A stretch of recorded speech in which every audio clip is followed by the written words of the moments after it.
stick will check that one out. 6-1 bullet, 2-1 start accusations. Office still stands for time? No.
Good evening, everybody. Thank you for hopping in. I appreciate you. Got a special show for you tonight. We got Yolie and Un-rav-el. Yolie, you're more than welcome to join. I'll bring you up after I get through the hellos. And first, I'm going to get through the hellos, and then we're going to get to some breaking news after we introduce the panel. Good evening. Thank you all for joining.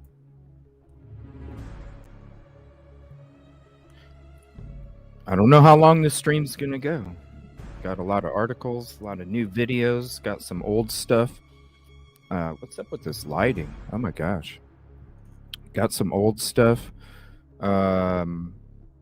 Especially the when Vargas and Mercer, that court hearing. We got that court hearing too, so we'll be going through that as well. I don't know what's up with this lighting. I tried some new lighting. It didn't work out. So I tried putting my old stuff back, and now it's not like it was before, so I'll fool around with it. What's up, DS?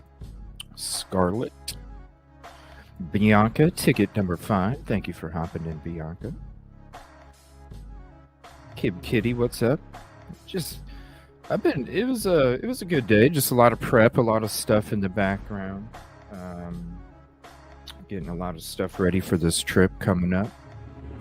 I've had a headache all day. What's up, Melissa?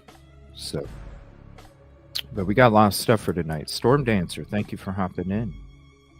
Ooh, thank you for the reminder. I totally forgot. What's up, Brandywine? Yeah, I think mine is pretty much automatic. There's a couple clocks, though, I do have to change. Deborah, number 9, good evening. Thank you. Miley, thank you for hopping in. Thank you, Brandywine. I always appreciate the support. All my mods, you guys are the best. I appreciate you. And I don't just say it, you know it. What's up, Tiffany? Thank you for hopping in. Skittles, what's up? Caddy. Hopefully you guys had a good birthday yesterday, Caddy and Brandywine.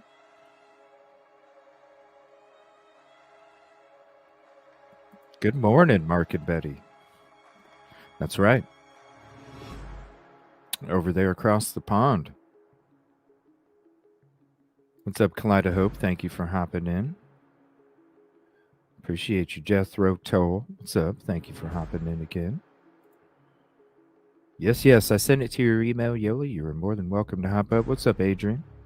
Over there on Un-rav-els.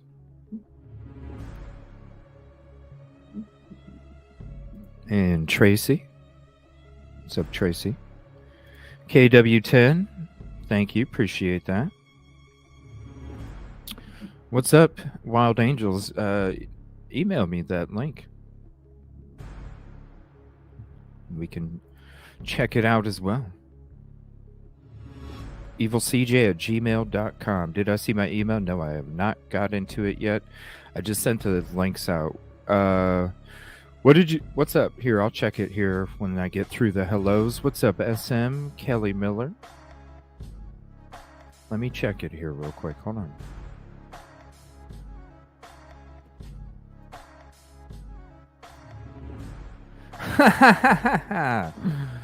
Oh, shit. Let me share it real quick.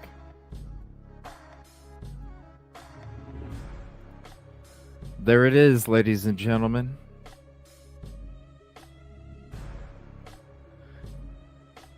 "12 cups." 12 cups of goodness, right, Tiffany? Right, everybody? 12 cups of goodness. Bring up Un-rav-el. What's up, Un-rav-el? Saw you dropped a new video as I went live. Uh-oh, you're on mute.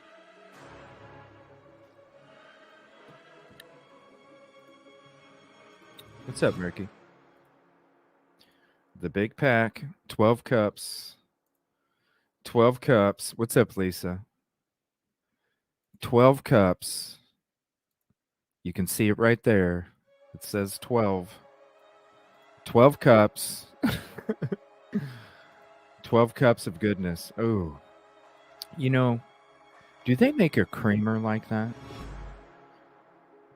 Do they make a coffee creamer with Reese's peanut butter cup flavoring? Oh my gosh. Melissa, thank you for becoming a member for another month in a row. Speaking of members, we'll be having a few members only lives either in the daytime or in the evening next weekend. And probably Friday during the day too. We're going to be having a few members onlys coming up. So I appreciate your support as a member. All members, I appreciate your support. And we'll be having some extra stuff for you guys coming up at the beginning of this weekend. What's up, Yolie? Let me turn this music down. All right, there we go. What's up? Nothing much. Did you guys have a good, relaxing Saturday today, or was it hustle and go? Just basically burned out from trying to prepare and then nothing happening. Yeah. Still on the downswing. What about you, Un-rav-el? Are you okay, or it's been muted the whole time? I think maybe you might have... Is it the same microphone that had issues or whatever? The last couple times it's worked out pretty great.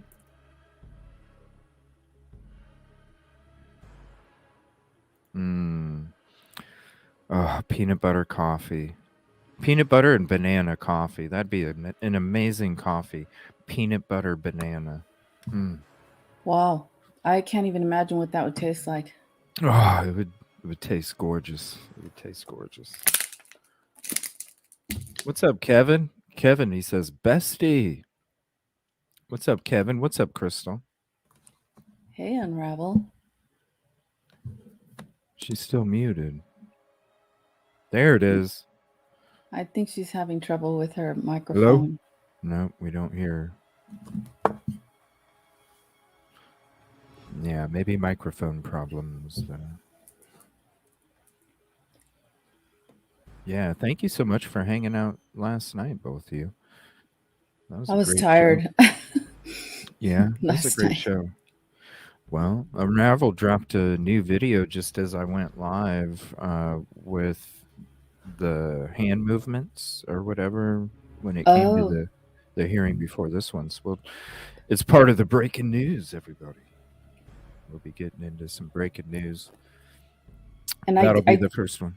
I did look at her video, the one we were looking at last night with the people crossing, running on Banfield, and it looks like it's some kind of box, maybe a cooler or some kind of a sign. Maybe it looks like I don't know. I don't know if anybody else looked at it. One of them, there was a group of, the group of guys, and one of them did steal a sign. That could have been it. That's part of the body cam stuff, because they're on body cam. That's when you saw Christmas sweater guy, like, he had the knot on his head, and it looked like 3/4 of a golf ball sticking out, and he's like, yeah, I've had it for like 3 weeks. And it's like, and he had something hanging on the side of him. He had like a black thing hanging. I don't know. Yeah, I couldn't get anything more out of it.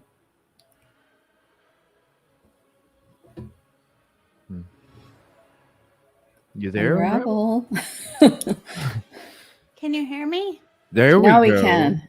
Oh my gosh. There we go. Is it all good? Is it the new microphone or something? Or... I don't really know. Okay. So a box, huh? Yeah, I don't know. I was just telling CJ that Un-rav-el that I looked at the video last night on my TV, and I don't know. I see like it could be a box, like maybe a cooler or the sign or. Yep. I agree. I mean, on the when I was looking at it on my computer, I don't know, it looked strange. It was kind of scaring me, but I don't know. Your eyes see things. Your eyes play tricks on you. But I want to know what you thought you seen. I don't know. I don't either. So do your ears. But so what? Is it the same thing that you were thinking something was last night? That's now a sign, or that's something else? No, when I last night I was thinking something else, something way different. But same person. The same video. Whatever. Yeah. And then when I saw it on the screen, big screen, then I see that it looks like it could be a box, a cooler, or maybe even the sign, that looks like a box. I have to look at the sign again. But yeah, that's what it looked like. The same person you thought was carrying something else last night that you didn't want to say? Yeah. Okay.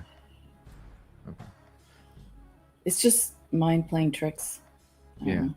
Well, I mean, and that's why when it comes to the Linda Lane stuff, I mean, I do plan on exploring the video side of it. And some of the sounds, just like when it comes to the cars, nothing like people talking and things like that. Because, I mean, hell, the timestamps can still even be manipulated, even with all the speculation out there about the videos themselves. I still question. So, it's going to be one of those things that I'm going to check out at the end of all of the video footage that we started.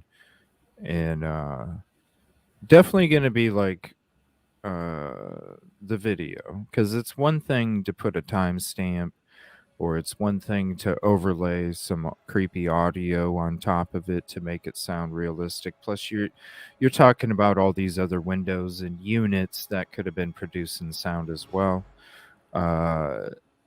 It's the video, Yeah. It's a little different when you're trying to place things that aren't there or create things that don't exist on it happened. I mean, it can happen, if you're looking at it, your mind, you just have to step away. And then when you relook at it, it's like, oh, okay, I see. Yeah. Well, I mean, your eyes and your ears, look and hear things that sometimes you want to as well. So that's why you always have to, like you always say, you take things with a grain of salt, you know? Yep. So you'll have to point out the sign or see. Is that what you thought, Un-rav-el? Is that what you thought about what she's saying about the person in that video that you made? I just have a hard time. You can tell What did you say you'd people seen? for sure. I'm starting to think there's maybe more. More people? Yeah. Well, I saw 4, at least 4, but I did see that maybe they were holding. What he was asking you is, did you see what I saw? Like they were holding a like a sign box or a cooler. Yeah, for sure. Same thing. Yeah. Yep. 100%. Okay. And do you feel that, after looking at that, Yolie, do you feel like you're closer to 4 or closer to 5 when it comes to, because I'm just close to 4. I don't see 5. I'm closer to 4 right now. I've always seen 4, except for that one night. Yeah, for sure. And then we decided that Un-rav-el was going to get a better, video. But I have always seen 4, except that one night I just saw 5 for some reason. I kept thinking 5, but I mean, who knows? I really don't know. It just seems like, it's definitely 4, but it seems like in a couple parts where it's not like you can't see their heads. You can see them more forward, closer. Do you know what I mean? Yeah, it was like there were single file. They were kind of like they were one behind the other, but there may have been one that was to the side of one other person, but I can't tell. It's definitely hard to tell. Yeah, it is hard to tell. Yeah.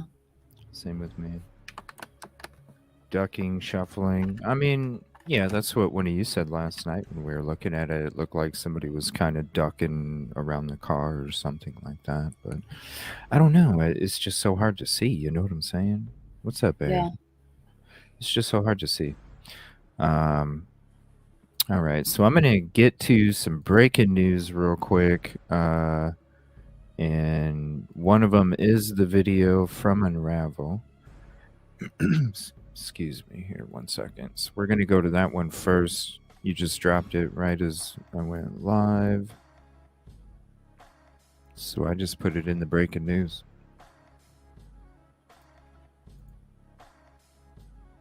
And I will drop her channel as we start this video. Thank you both for coming up here tonight. Thank you all for coming here to hang out as well. And we're going to get to some of this breaking news real quick here. Thank you, everybody.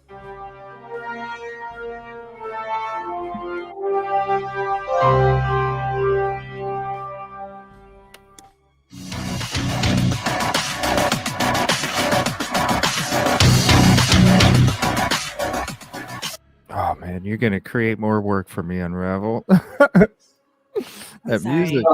No, it's me. I just have to mute it. So if you're so in a position, if you want to give anybody that wasn't in the show yesterday when we were talking about making this video, if you want to give anybody a heads up as to what this video is pertaining to, and what you're trying to bring across as the message for the content when it comes to well, the first little clip that I did, I couldn't catch what I don't remember his name now.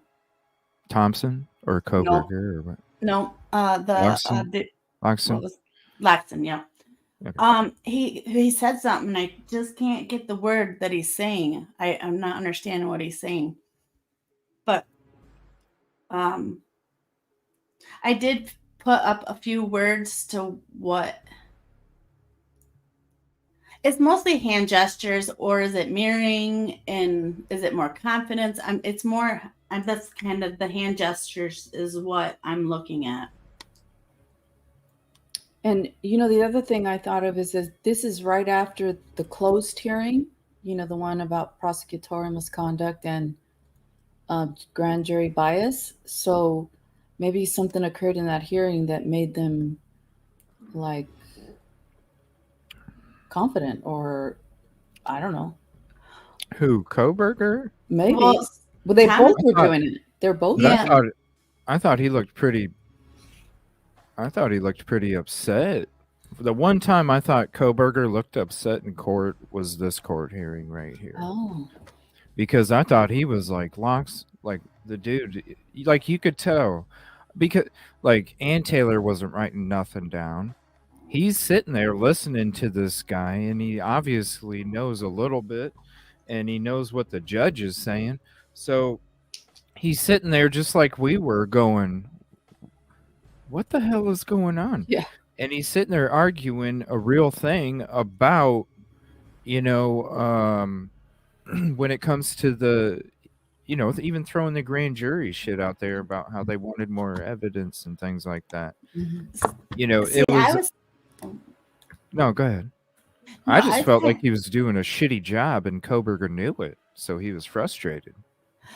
Well, I started thinking maybe he this is a confident stance, is my opinion. I don't know, maybe not. I mean, it could be mad too, because he was not happy about it.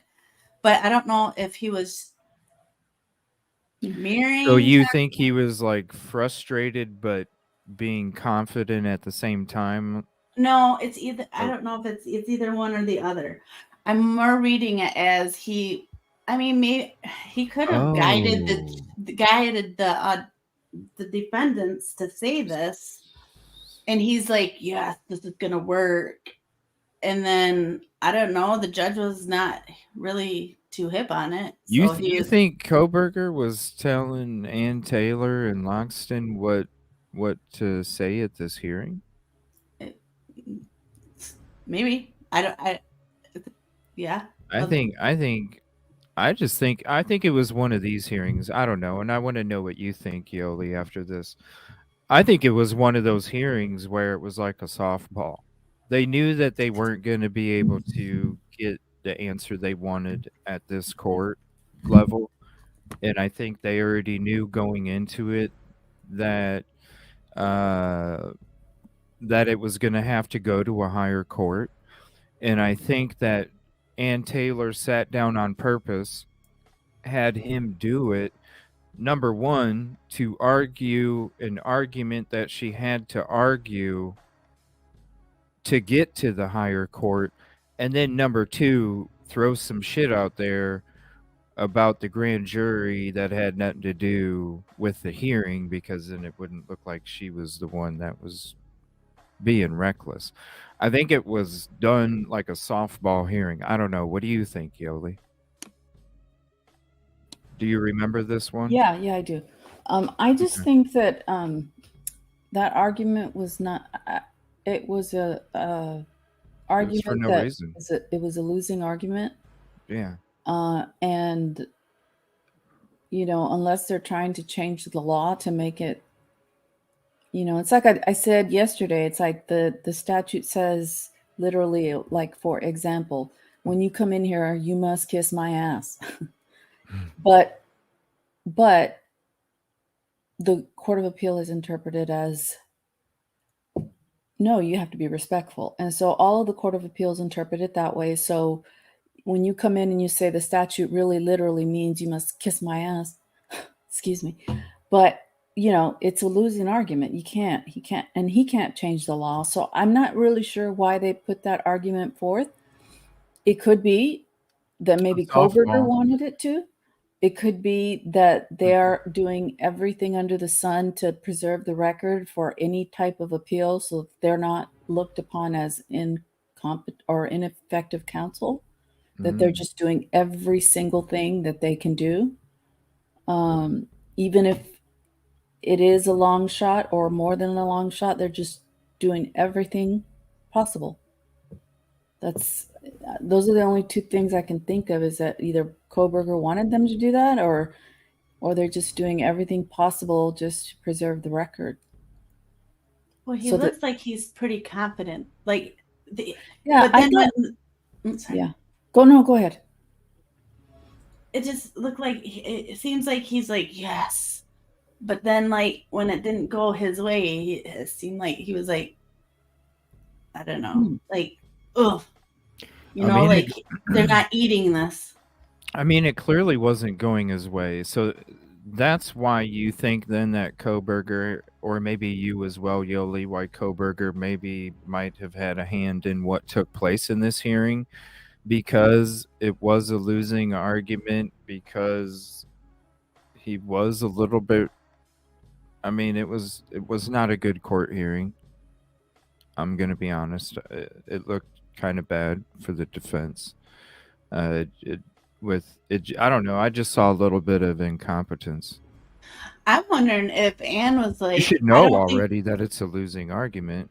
I don't think if he knew, then why would he be upset if he already knew it would be a losing argument then? Because I don't think he did think it. That's what my question is. I don't think he thought it, but I think maybe that's why Anne didn't stand up. Maybe she's like, probably told him, I don't think this is a good idea. Yeah, I mean, it's one of two things. Either they're just trying to be over inclusive and trying to do every single thing so that they show that they did above and beyond, even argued losing arguments, or it was a learning exercise for this attorney, or Koberger wanted it argued, and they thought, well, since Koberger wants it argued, maybe this younger attorney can be. And I don't know how long he's been practicing. I don't know, but if he's hasn't been practicing for that long, then maybe they just thought to give him an opportunity to do it, since Koberger wanted him to do it, if that's the case. Have you ever had that happen to you, where a defendant that you were part of representing was so adamant about doing something in a hearing? Yeah, I represent the plaintiff, so I've never represented a defendant. Oh, my bad. No, it's okay.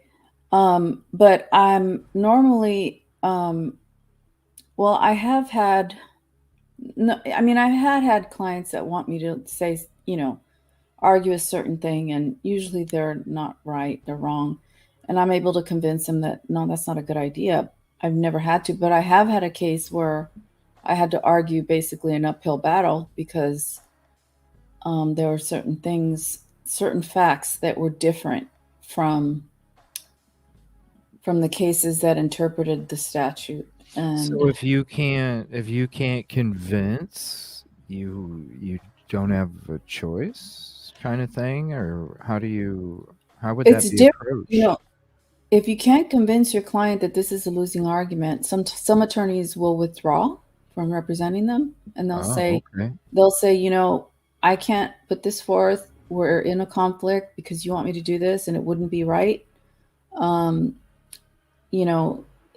If it's the wrong argument, or if it's not legal argument or something, some attorneys will withdraw. Others, depending on what it is, might oblige and do it, Okay.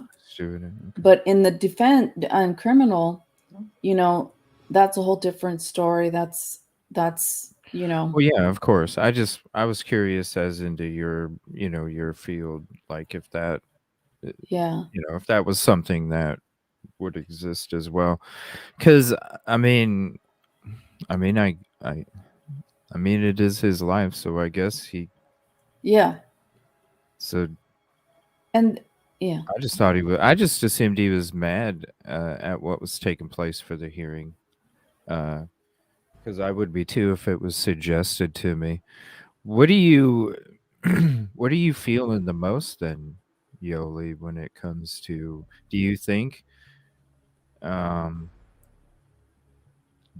that, are you leaning towards more like you think Koberger was advising the attorneys to do this, or do you think it was more on the side of them just having to make sure they check all the boxes? What's up, everybody?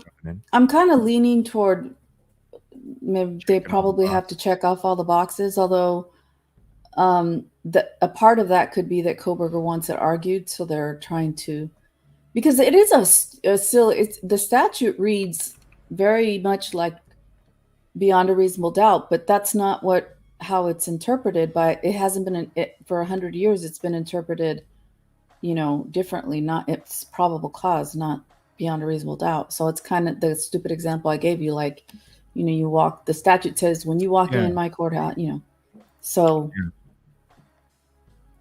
Okay. Yeah. And so Un-rav-el, you think he's upset because you think that he advised them to do this and it just didn't work out in his favor, kind of thing? Or yes. Okay. Yeah, or he wasn't satisfied with them saying it. I mean, do you know what I mean? It's one or the other. Either he did want them to say, I lean more towards that you disagree, Yolie, that he might have.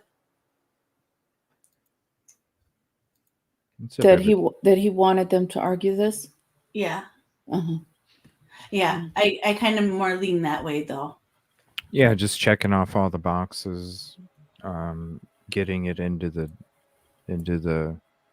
all the documents and getting it just put in there, just like I think what you said at the beginning, just covering everything to make sure that they can not have anything come back on them for whatever.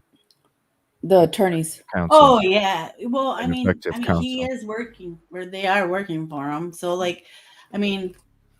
yeah. Okay. Mm-hmm. And maybe this is his way to shine. So you think you made a video about the exchanges between him and Bill Thompson, or what you think is if maybe somebody's mirroring somebody is. So do you think during this video that you made, do you think that he is upset then or confident back to the original? I think maybe when he's doing it, I'm thinking he is mirroring him, because Bill looks confident and he's trying to look confident. I think he's.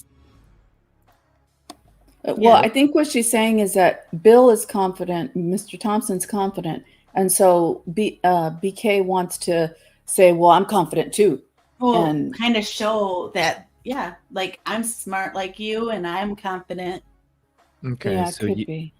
So you think that Bill Thompson is the one that initiated this hand gesture dialogue? I guess I don't know who I was just trying to get across what Un-rav-el was saying, but I haven't seen enough of it to know. Yeah, I want to look at previous court hearings now. Okay. All right, we're going to go ahead and play this. Pay attention to Bill Thompson and Koberger. But this first part, if you can understand what he's saying, that would be cool. Because I can't get it. I just want to know what he's saying. Let me see here. What, the lawyer? Yes. Okay. I got closed captioning on too. I got to mute the music. Thank you, everybody, for hopping in.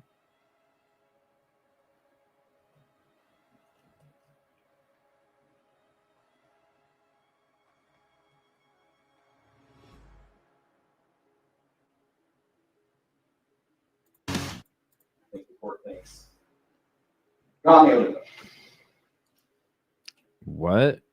Right here in the beginning? Is that what you're talking about? Like, I'm not understanding that. It's so weird. Like, I replayed it and I'm like, what is that? Yeah, it was like, what?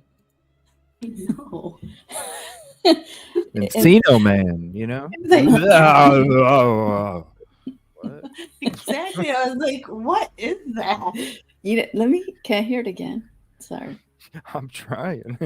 It's Okay, here we go.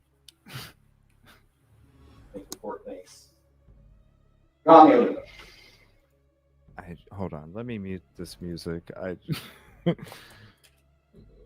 It's so quick too. It's so quick. It almost like I said, the court thinks it's not enough. Oh, that's a good one right there. But That's I a don't good know. one. It, No, that's probably what it is. Good one, Yolie. Yeah. I think the court Not nearly. not good enough. So not good enough. So, and then it cuts. I don't know. You'll let me know what. Send me the video of that court hearing, and a timestamp, and we can go through it maybe tonight at the end. if you're in a position to get an indictment against somebody, you're going to put it on. I think what Yolie said makes sense. I was even talking about how we don't think that that's what occurred in this particular case. And we certainly don't think that if the court were to adopt this in this particular case, that this would even remotely cut the mustard, because we know from the grand jurors that at least 6 of them wanted to hear more until they were essentially cut off and told probable cause to standard and warning people do it. You probably should cut that. What If you rewind it a little bit, if you he kind of nodded a little, like he agreed whatever he said. He kind of like, it was a really faint nod. I'm sorry. I was distracted, Un-rav-el, because the whole time I was like, man, this is dangerous territory. I feel like I got to put the coffee cup up, you know? I feel like I got to do this. Some court TV shit, but it's all good. Oh yeah, All right. Yeah, the coffee cup. You told me to do it. I know I did. Un-rav-el's being court TV tonight, everybody. Shh. I think this is why they don't want it, though, because that's one thing they didn't want is the people that analyze it. But this is what it is. You heard it first, Un-rav-el. This is what it is. Here we go. So we've been talking about how we don't think that that's what occurred in this particular case. And we certainly don't think that if the court were to adopt this in this particular case, that this would even remotely cut the mustard, because we know from the grand jurors that at least 6 of them wanted to hear more until they were essentially cut off and told probable cause to standard and warning people do it. You probably should cut that. What the grand jurors did or didn't do. Is it a substantive rule of law that courts can't mess around with? And we argued, it cannot be that if the Supreme Court woke up tomorrow and declared that the standard of proof in our cases was something beyond the unreasonable doubt in trial cases, that we would also say, oh, well, that's what the courts used to do. Because if you read those cases, what they talk about is that is a right, a due process right, essentially. I read the tea leaves from the New York decisions and the later California decisions, is that there's pushback at some of the things that the field code is trying to do. And one of the things the field code very openly said. Couple of things I just want to share. Number one, I apologize for the delay. We were supposed to start at 1 o'clock. The hearing that started at 9:30 went a little long, but it was important. You're probably wondering why it was sealed compared to this part of the hearing, and that is because we were dealing with the procedure of the grand jury, procedures of the grand jury, and there's a lot of details, and the grand jury is secret. So that's why it's sealed, and whether you like it or not, it's baked into our United States Constitution and the Idaho Constitution. So there's a reason for that. Bail issues, you consider bail and appeal, things like that, statute versus procedural rights, those things occur. And the lower court can look at that like anybody else can. Who's in the right? Is it the legislature or is it the court? So I think the court can decide all these things. But if the court's going to say I'm going to rewind that and look to see if the judge was looking down.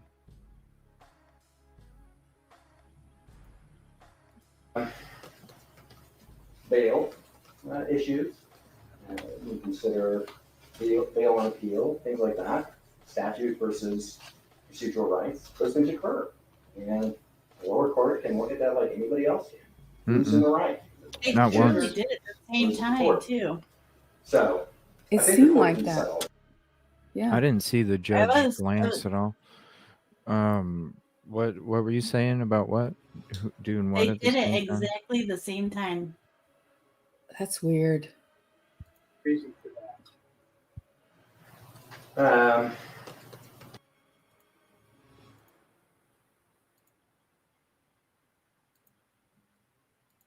But remember to listen to what they're saying. See? Bill Thompson with the win. There we go. They're doing it close to the same time. Photo finish. Right there. What was the judge saying when they did that? I'm just curious. That's what I was wondering. What was he talking about? Because Is that it is- signaling? I don't know. Well, can we just hear what the judge was saying just to get a context? It doesn't. I don't think it really shows. Wasn't saying anything? No, it's like a couple seconds and then it clips to this. So we'd have to go to the real court hearing. Oh. Hold on. Let me put it on normal speed. Whoop. I totally thought the same thing, Yolie. Yeah. There's a reason Strange. for that. It's baked into our United States Constitution. I think that's from a different part. So Yeah. there's a reason for that. Bail. Yeah, see, you don't know. You don't know Bail. what He to said say. bail. Bail. Not the judge, but his attorney said bail. Yeah. What was the So when we conversation? go to the court hearing, that's what we gotta look for. Bail.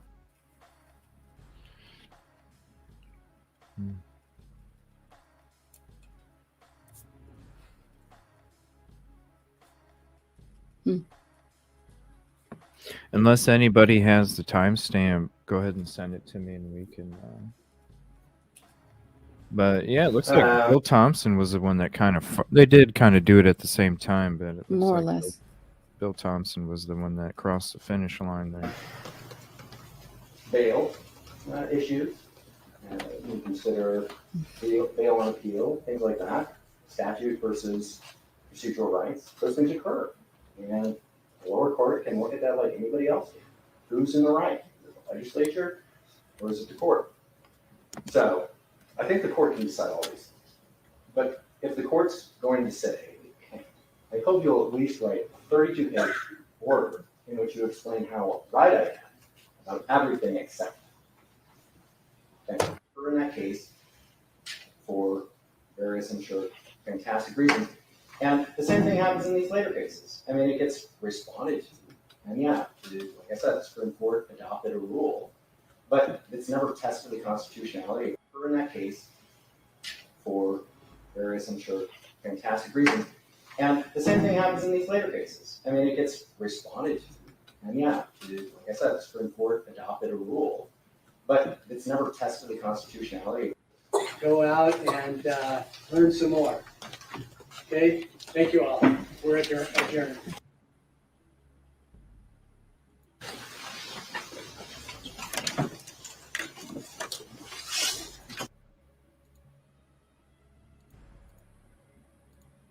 All right, there's that.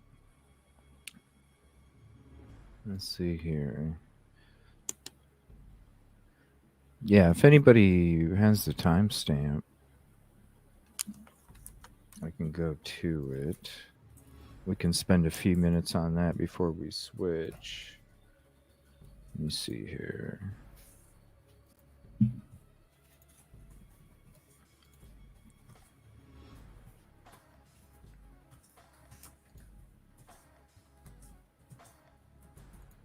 I know I got it in my folder here.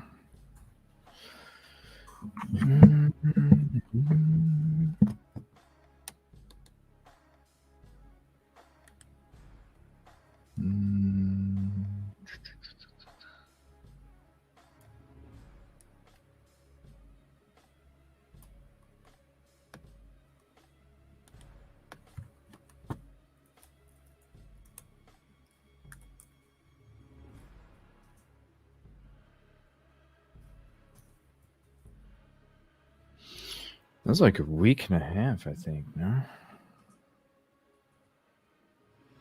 What was the date of that one? That one would have been the 26th, October 26th.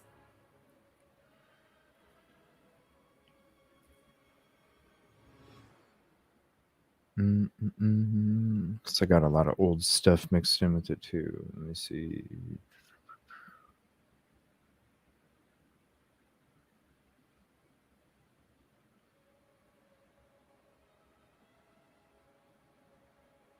Okay, I think this is it. Forbes. Yes. Okay.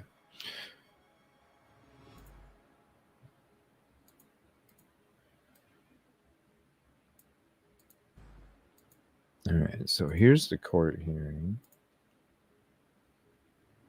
Let's see.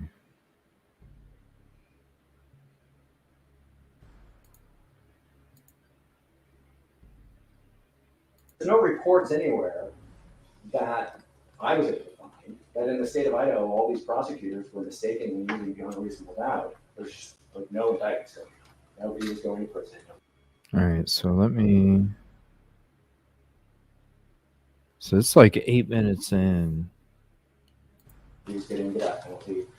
It's a free for all. No, that was a different part. Bill Thompson didn't even do that.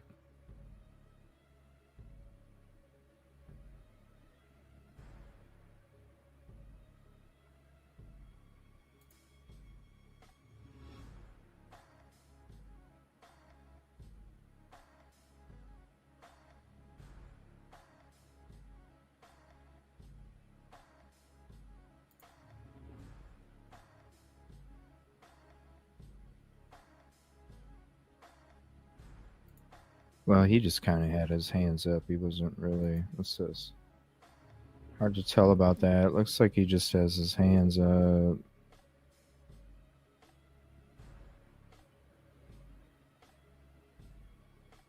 There it is. They were arguing over whether or not it's fair that some people get a prelim and some people get a grand jury. I think this is it.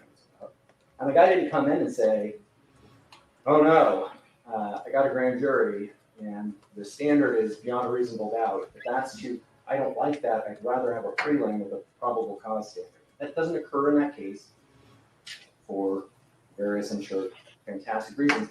And the same thing happens in these later cases. I mean, it gets responded to.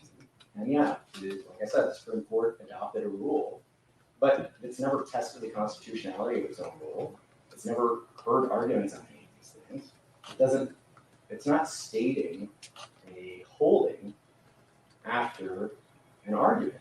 What it's doing is it's just reviewing what it believes the law to be, that nobody's picking a fight about. I'm picking a fight about it. And you may have the opportunity to do that to the Supreme Court.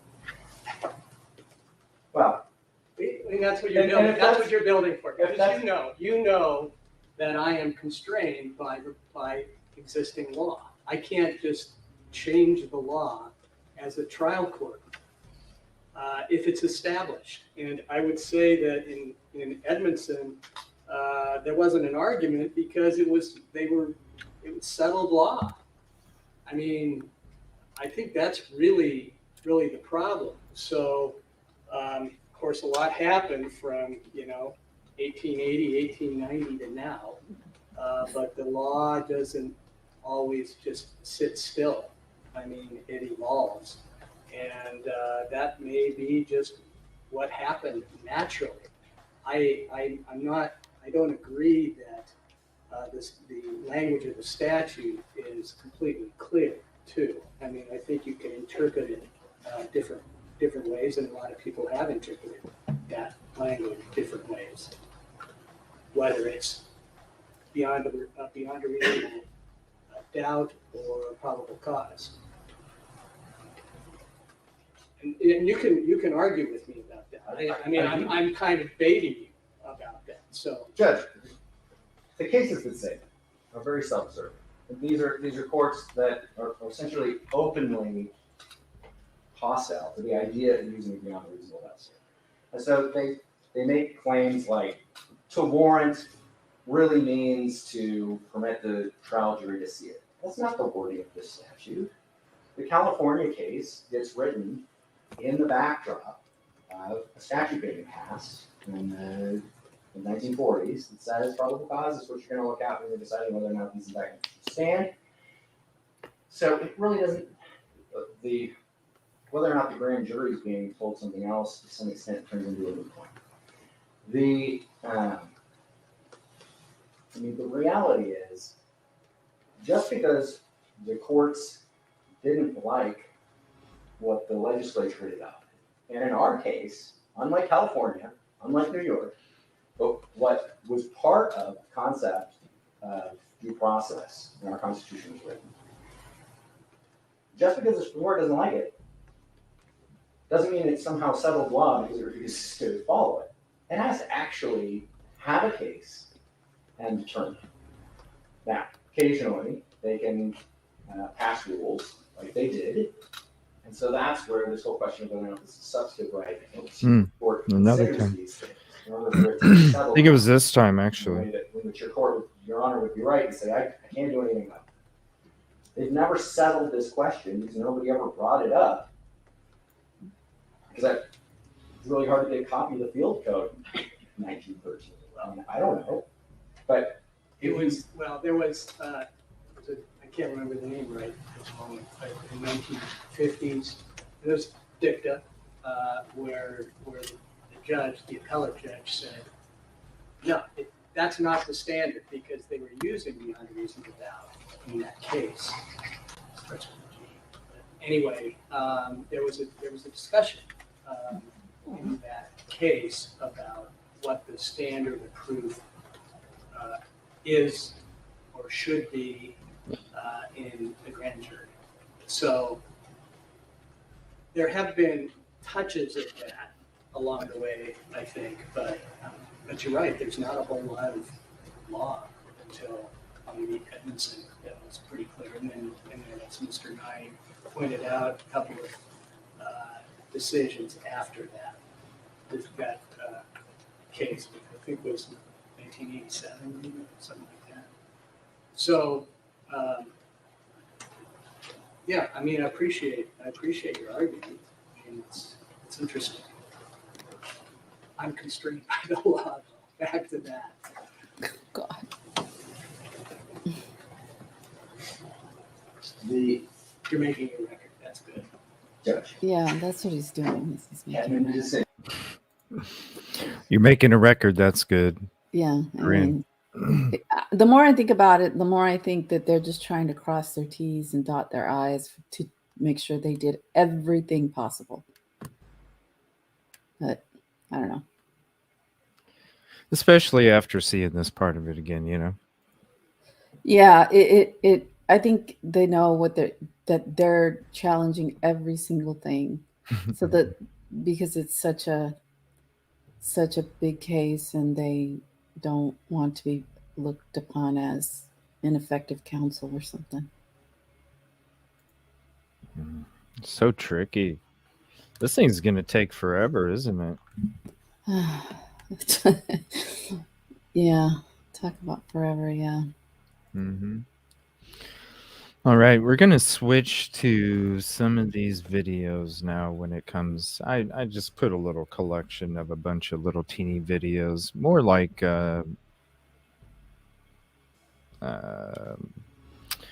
class type videos, I guess is a good way to put it. I was like, you know what, this would be really cool to, even if, you know, I have to take 2 days muting out all the music and shit. I think it's going to be cool. It's going to be enjoyable, but also educational as well. Instead of reading some shit and everybody getting bored right away, I thought I'd make it fun, and we'll play a bunch of cool little videos that kind of explain some of this stuff, and then it'll end with a 23andMe, and I'm sure you'll be able to talk more about it when we get done with that video. So we'll watch all these little videos one after another. There's like, I don't know, 6 or 7 or something like that, just a couple minutes a piece, and then it'll end with the 23andMe, and then we can kind of discuss that for a little bit. See if anybody else is. If you have done a 23andMe, type it in chat, and let us know if you've participated. I haven't. Yolie has. Have you, Un-rav-el? I don't think you have you? Have I what? Participated in like a 23andMe or any of those? Oh, so you have. Okay. Ancestry. Okay. Learning new stuff. Yeah, just wait. These are going to be cool videos. It's going to be so cool. All right, here we go. You've probably heard the term DNA sequencing and references to genotyping DNA. Now, let's dive into the defining features of each type of technology. We'll start with sequencing. Most cells in the human body carry a copy of the genome, a set of operating instructions encoded in DNA. These copies of genomic DNA all derive from the single set of chromosomes formed during conception.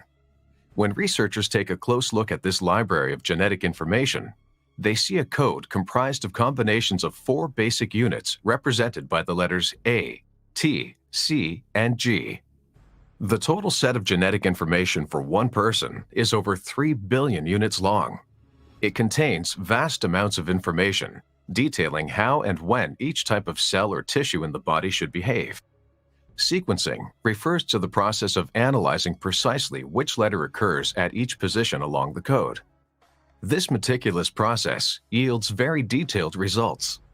It is possible to sequence a single gene, a panel of genes, or the whole genome, depending on the clinical indication. In a medical setting, interpreting this information can be complicated, as most variation in the human genome has little to no effect on health. Still, other variants have unknown significance. However, when a patient's disease is unknown or difficult to diagnose, sequencing a set of genes can provide the level of detailed data needed to solve the mystery. On the other hand, genotyping refers to a streamlined method to analyze a patient's DNA for variants with confirmed clinical significance.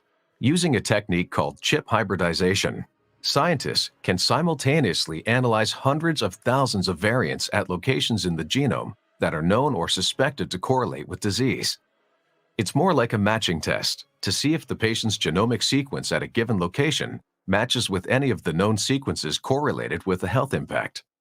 This high-level examination of a patient's DNA is calibrated to yield clear answers for a pre-specified subset of medical conditions. An estimated 99.9% of the genome does not vary among the human population. Ordering a genotyping test will hone in on the variable areas of the genome found to encode many health-related traits. Which parts of the genomic DNA sequence are analyzed in a genotyping run? For different conditions, lab experts have selected a collection of sequence variants and locations to analyze based on their correlation with disease, spacing throughout the genome, and unique sequence of letters. Analyzing only regions with those characteristics reduces the time and cost associated with large-scale DNA sequencing. Some diagnostic dilemmas require the detailed approach of DNA sequencing. However, the information yielded from a genotyping test will also result in a map of genomic locations where inherited sequences influence health.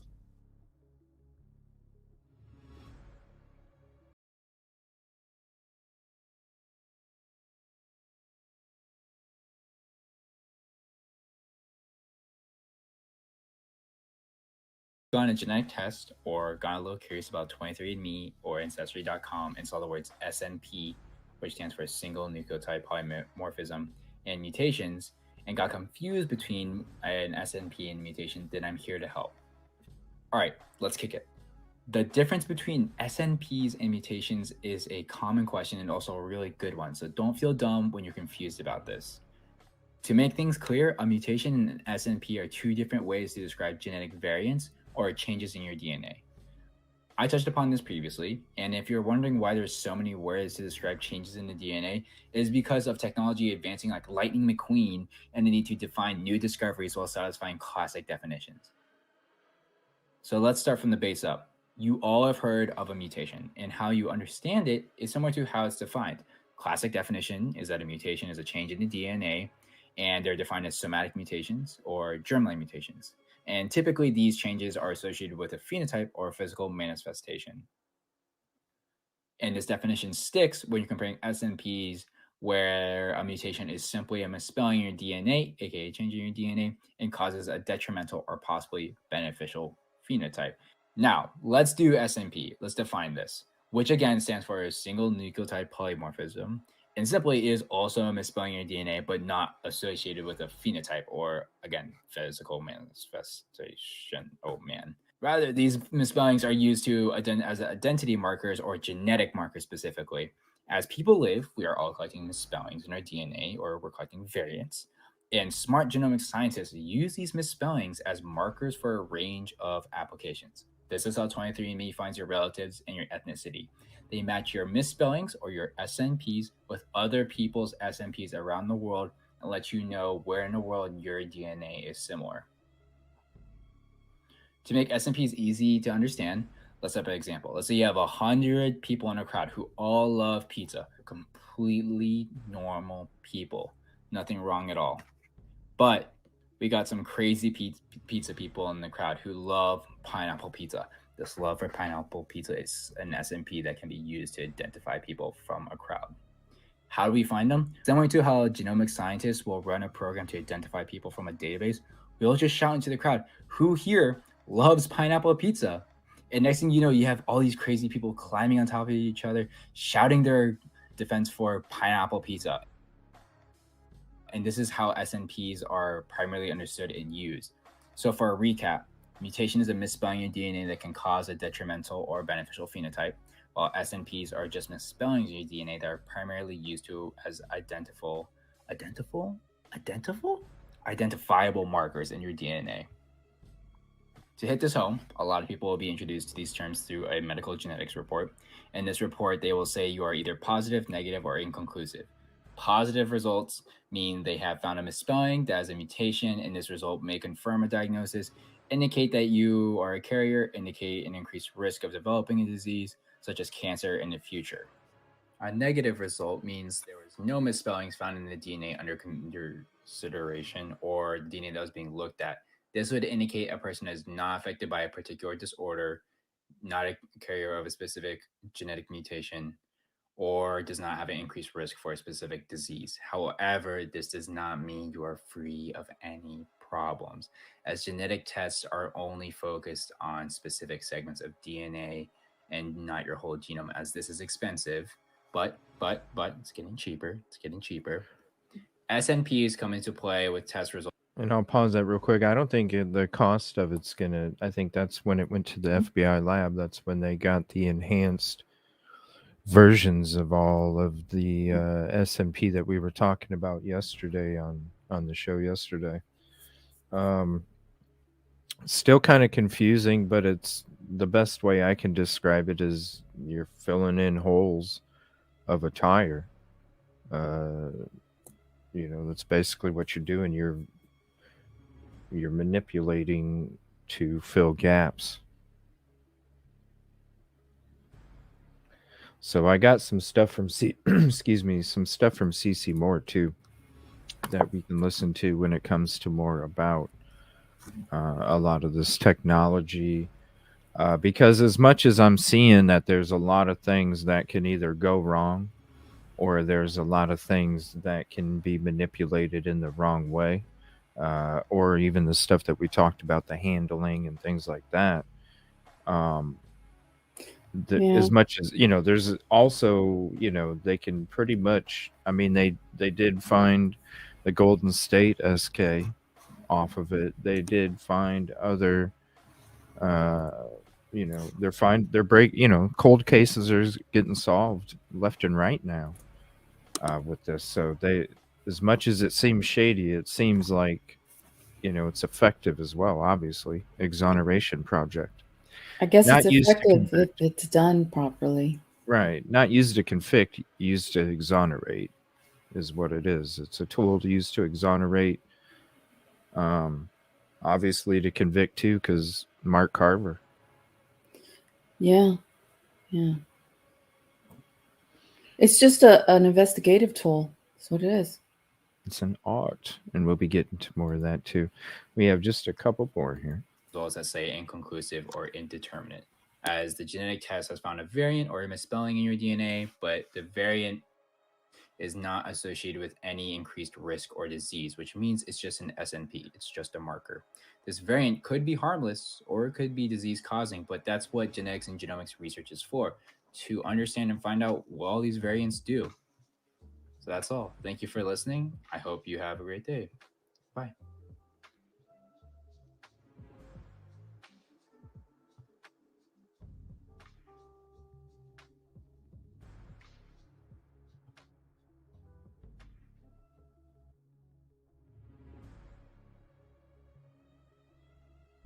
What is single nucleotide polymorphism and how to detect it? This video will help you to select the best approach for your SNP genotyping. First, what is SNP? Single nucleotide polymorphisms are found in both coding and non-coding regions of genes. SNP is one of the most common types of variation. Single nucleotide variants are characterized by changes in a single position within the DNA sequence, including conversions, reversals, insertions, or deletions, with a variable frequency of more than 1%. In humans, approximately 3 million SNPs were found, with an average of 1 in 500 to 1,000 base pairs.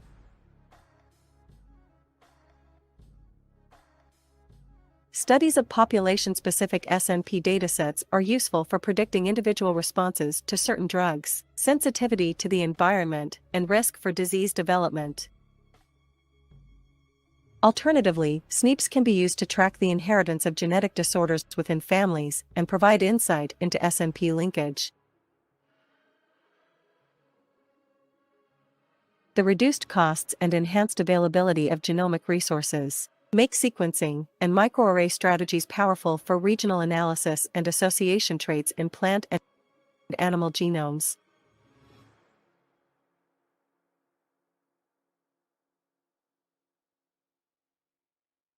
Next-generation sequencing has enabled rapid and accurate analysis of large genomes and samples, including global, targeted, and restriction enzyme methods.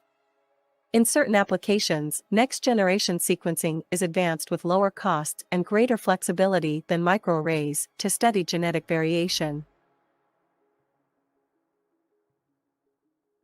Whole genome sequencing or resequencing is distinctively advanced in applications because it allows for the largest number of SNP calls. SNP motifs that are closely linked or even overlap with potential phenotypic variants can be efficiently identified. Therefore, it is suitable for highly heterozygous populations and genome-wide association study. Targeted enrichment methods are ideal for known genomes, example, cattle, rice, given a priori knowledge of the region of interest. There are multiple strategies to perform sequencing based on the number of samples and the number of SNPs, including Sanger sequencing, mass array, TACMAN, snapshot, multiplex PCR-based NGS, and probe panel-based NGS. The most cost-effective method is delivered for your project upon request.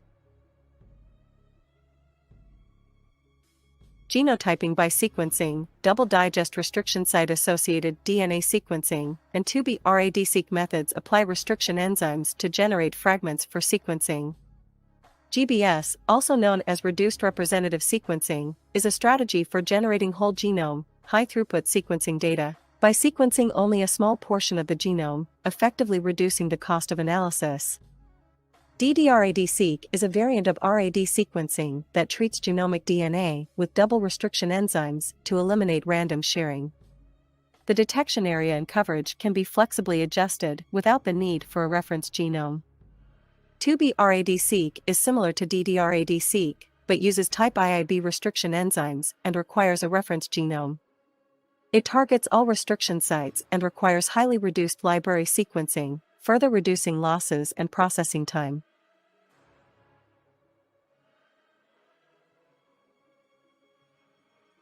High-throughput DNA microarrays can analyze hundreds of thousands of SNPs simultaneously with probes designed for known sequences, enabling the screening of rare variants at the genome-wide level.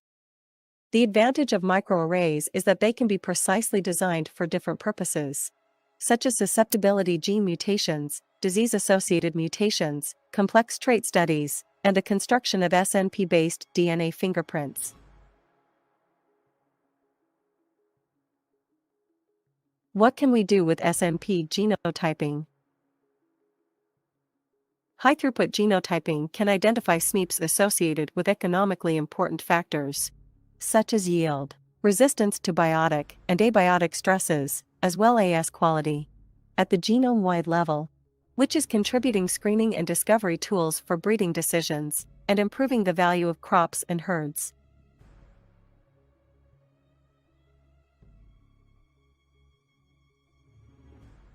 The study of associations between gene variants or polymorphisms and drug responses can lead to better future outcomes for individuals and healthcare providers by improving drug safety and efficacy, as well as reducing healthcare costs. SNPs are third-generation genetic markers widely used to assess cancer polygenic risk, progression, and treatment response. Using sequencing and association analysis, the genetic basis of cancers in specific populations, such as breast cancer and lung cancer, has been identified and may drive the development of precision prevention in the future.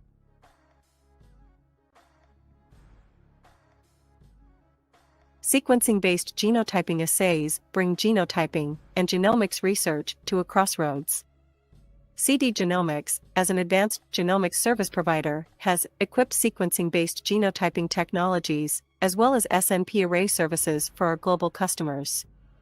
Please visit our website for more information. In genetics, often we come across single nucleotide variations, but what to call it, a SNP or a mutation? Most of the students, researchers, and even professors use the term SNP and mutation interchangeably. However, when talking scientifically, one must be very careful with these two terms. There are some basic differences between the two terms, which I will try to make it clear in this video. Mutation is defined as variation in a DNA sequence leading to deletion, insertion, duplication, or substitution of one or more nucleotides. That's a lot right there. Original sequence, deletion, insertion, duplication, substitution. I think that's a good way to put it. Interesting. Original, deletion, insertion, ODI. duplication, substitution. So a mnemonic device would be ODIDS, ODIDS. Yeah, ODIDS. There you go, everybody. ODIDS. We're off the sunroof data. We're on to ODIDS. ODIDS. Original, that's a lot. It's original, deletion, insertion, duplication, substitution. Oh. So this is titled SNP or mutation. This is a mutation. Therefore, SNP is also a type of mutation. SNP is also a type of mutation. I think that's why C.C. Moore always refers to it as an art and not a science. You're manipulating. You're creating things to fill gaps. You're not filling the gaps in the tire with the same chunks that it's missing. You're creating new chunks and filling it in from recycled old chunks. You know, you're not putting glue in there either. It's a patch. It's mixed up with different, compounds to create that type of same effect in that kind of form. That's why it's a tire patch. Obviously not as strong because it doesn't last that long, but it's the same kind of thing. You have the original tire. You probably clean it off to make sure that the patch sticks. You add the patch, you duplicate what you're trying to fill in, and it's basically a substitution for the real part of the tire.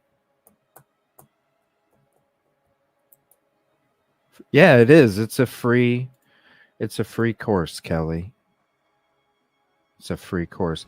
And Detective, we've been waiting for you to come back in. So after we get through these little bits, we'll switch to a segment real quick where we can cover that video that you've been waiting for from Un-rav-el.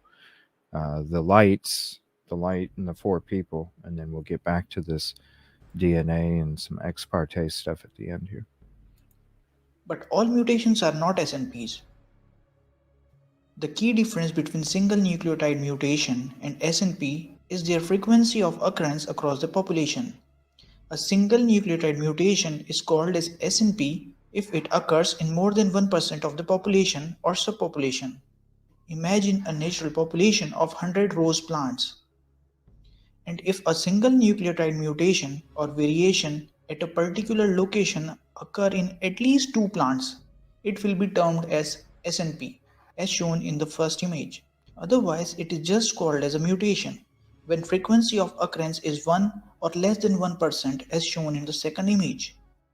Most SNPs occur in the non-genic regions and are harmless. But SNPs in genes or the genic region may affect their function. Mutations are common particularly in EMS or UV-treated plants.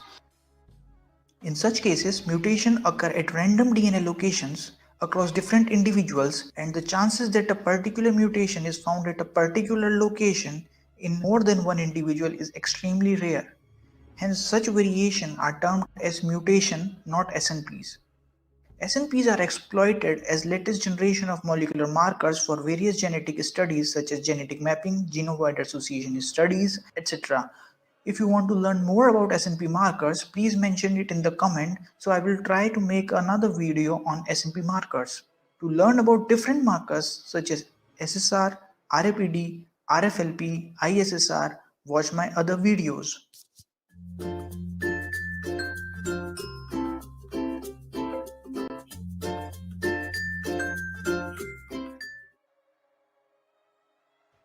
Hello everyone, welcome to today's lecture. In this lecture today, I'm going to talk to you about single nucleotide polymorphism or SNPs. A single nucleotide polymorphism or SNP or pronounced as SNP is a What's up? at a single nucleotide position A or Z or C or T in a DNA sequence among individuals. Okay, so why it's a single nucleotide polymorphism? Because there is a variation at a single position. Okay, in the DNA there is a variation at a single position. This position can be A or C or Z or T because DNA has AZCT. Okay, so this variation among different individuals, okay, this is called single nucleotide polymorphism. If more than 1% of a population does not carry the same nucleotide at a specific position in the DNA sequence, then this variation can be classified as a SNP. Okay, SNPs occur in non-coding regions of the genome as well as coding regions in the gene, both exons and introns. Okay, exons are codings as well as introns are non-coding regions. Although a particular SNP may not cause a disorder, but some SNPs are associated with certain diseases. Okay, not all single nucleotide polymorphism cause disease, but some SNPs they are associated with certain diseases. And these association allows scientists to look for SNPs in order to evaluate an individual's genetic predisposition to develop a disease. Okay, so now I will show you an example how the SNPs occurs among different individuals. Okay, so as before I talk about this example here, single nucleotide may be chains, that is called substitution. Different types of single nucleotide polymorphism. It can be chains, that's called substitution. It can be removed, that's called deletion. Or it can, or a new single nucleotide can be added to a polynucleotide sequence. This is called insertion. These are the different types of single nucleotide polymorphism. Okay, now look at these two individuals, individual 1 and individual 2, and we're looking at chromosome 2 copy 1 and chromosome 2 copy 1. Okay, so this is we're looking at chromosome 2, and this is the sequence of nucleotide sequence in chromosome 2 in this individual. So all, and if you compare individual 1 and individual 2, all the sequence except the ones highlighted in the yellow part are similar. So basically between individual 1 and individual 2, there is a variation at this single T nucleotide position. Okay, this T instead of T in individual 2 we have C. All right, so T will bond with A and C will bond with Z.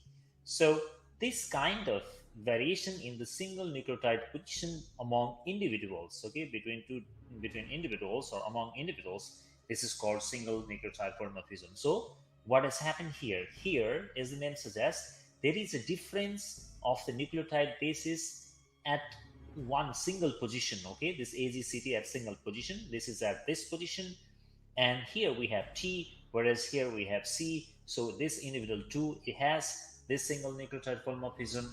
Okay, so I mean, out of these two individuals, if we consider this individual as healthy one, and this individual 2 may have some disease, but not necessarily, not all the single nucleotide polymorphism that lead to a disease. I hope this video was helpful in understanding the concept of single nucleotide polymorphism. And please subscribe our channel for more contents like this. Thank you very much.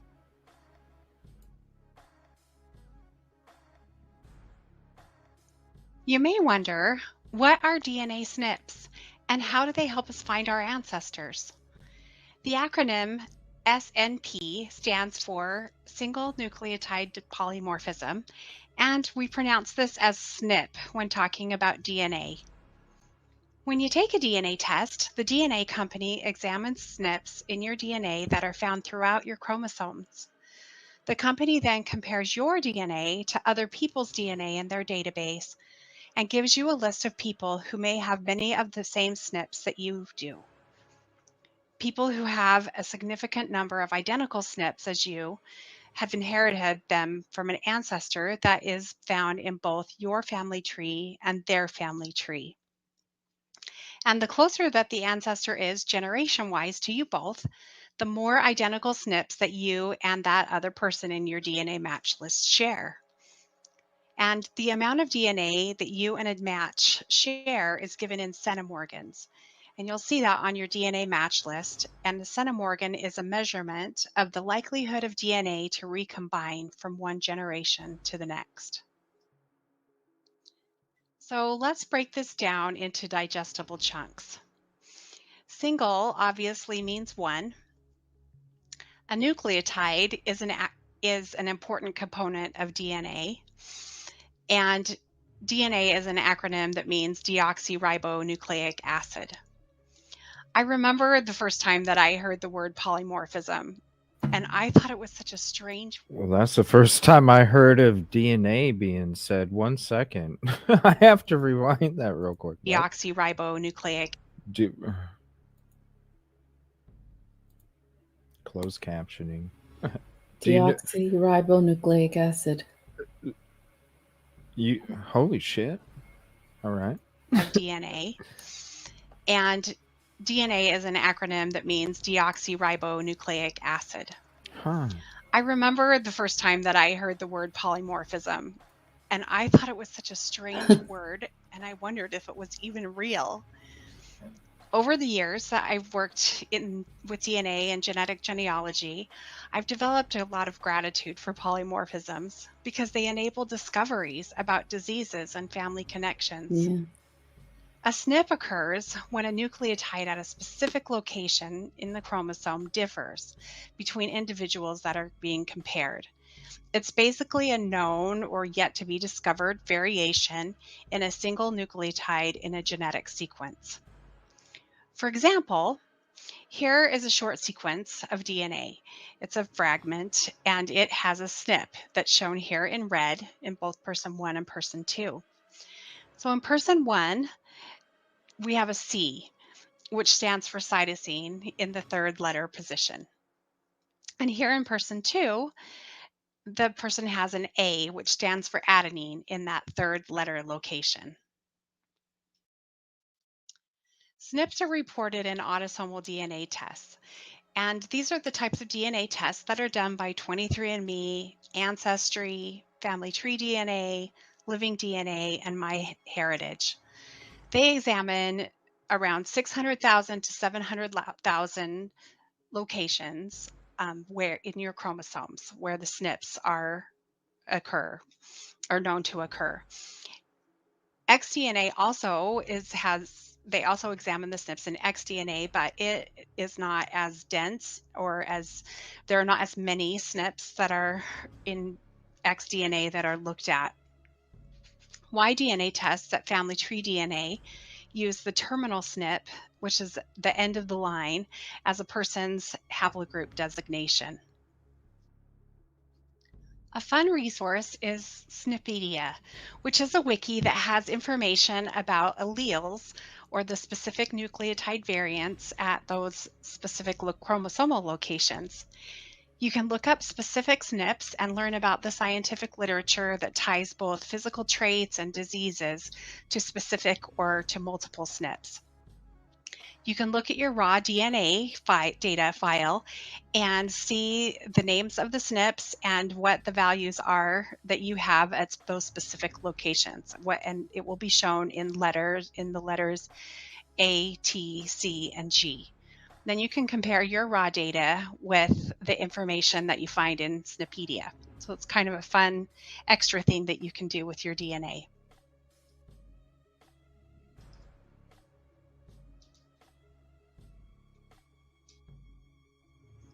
Everyone has SNPs, and we can all be grateful for them because they help us to identify our ancestors. As you look at your DNA match list and compare your family tree to that of your DNA matches, hopefully you'll figure out exactly how you're related to your matches. Of course, it isn't always that easy, and in our book, Research Like a Pro with DNA, A Genealogist's Guide to Finding and Confirming Ancestors with DNA Evidence, Diana Elder, Nicole Dyer, and myself explain a process of how to use your DNA results to help you find your ancestors. We also have Research Like a Pro with DNA interactive study groups and an e-course to help you learn more strategies and effective techniques to use DNA in your family history research. Go on over to familylocket.com to learn more. A lot of stuff. And I'll be Single replaying this. nucleotide polymorphisms, also called SNPs or SNPs, are variations in a DNA sequence that occur when a single nucleotide in the sequence is different from the norm in at least 1% of the population. When SNPs occur inside a gene, they create different variants or alleles of that gene. Unlike repeated portions of DNA like STRs and VNTRs, in the case of SNPs, it is the sequence itself, not its length, that is useful to forensic scientists. SNPs are common, occurring every 100 to 300 bases along the entire length of the human genome. Mutations in SNPs are very rare, so the sequences tend to be passed unchanged across generations. But because any given SNP is relatively common in the population, an analyst must examine dozens of SNPs to derive a true DNA fingerprint. For this reason, SNP analysis is rarely used in forensic cases.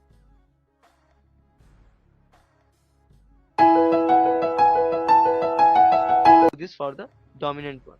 That's a disadvantage. Now, what is single nucleotide polymorphism? Now, there are, suppose, this write-up is really important. These are positions in a genome where some individuals have one nucleotide, suppose G, and other have different nucleotide C.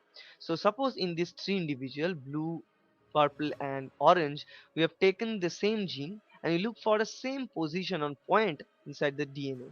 And the point for the individual A here is only a nucleotide A. For individual 2 here is nucleotide G, for individual 3 is nucleotide T.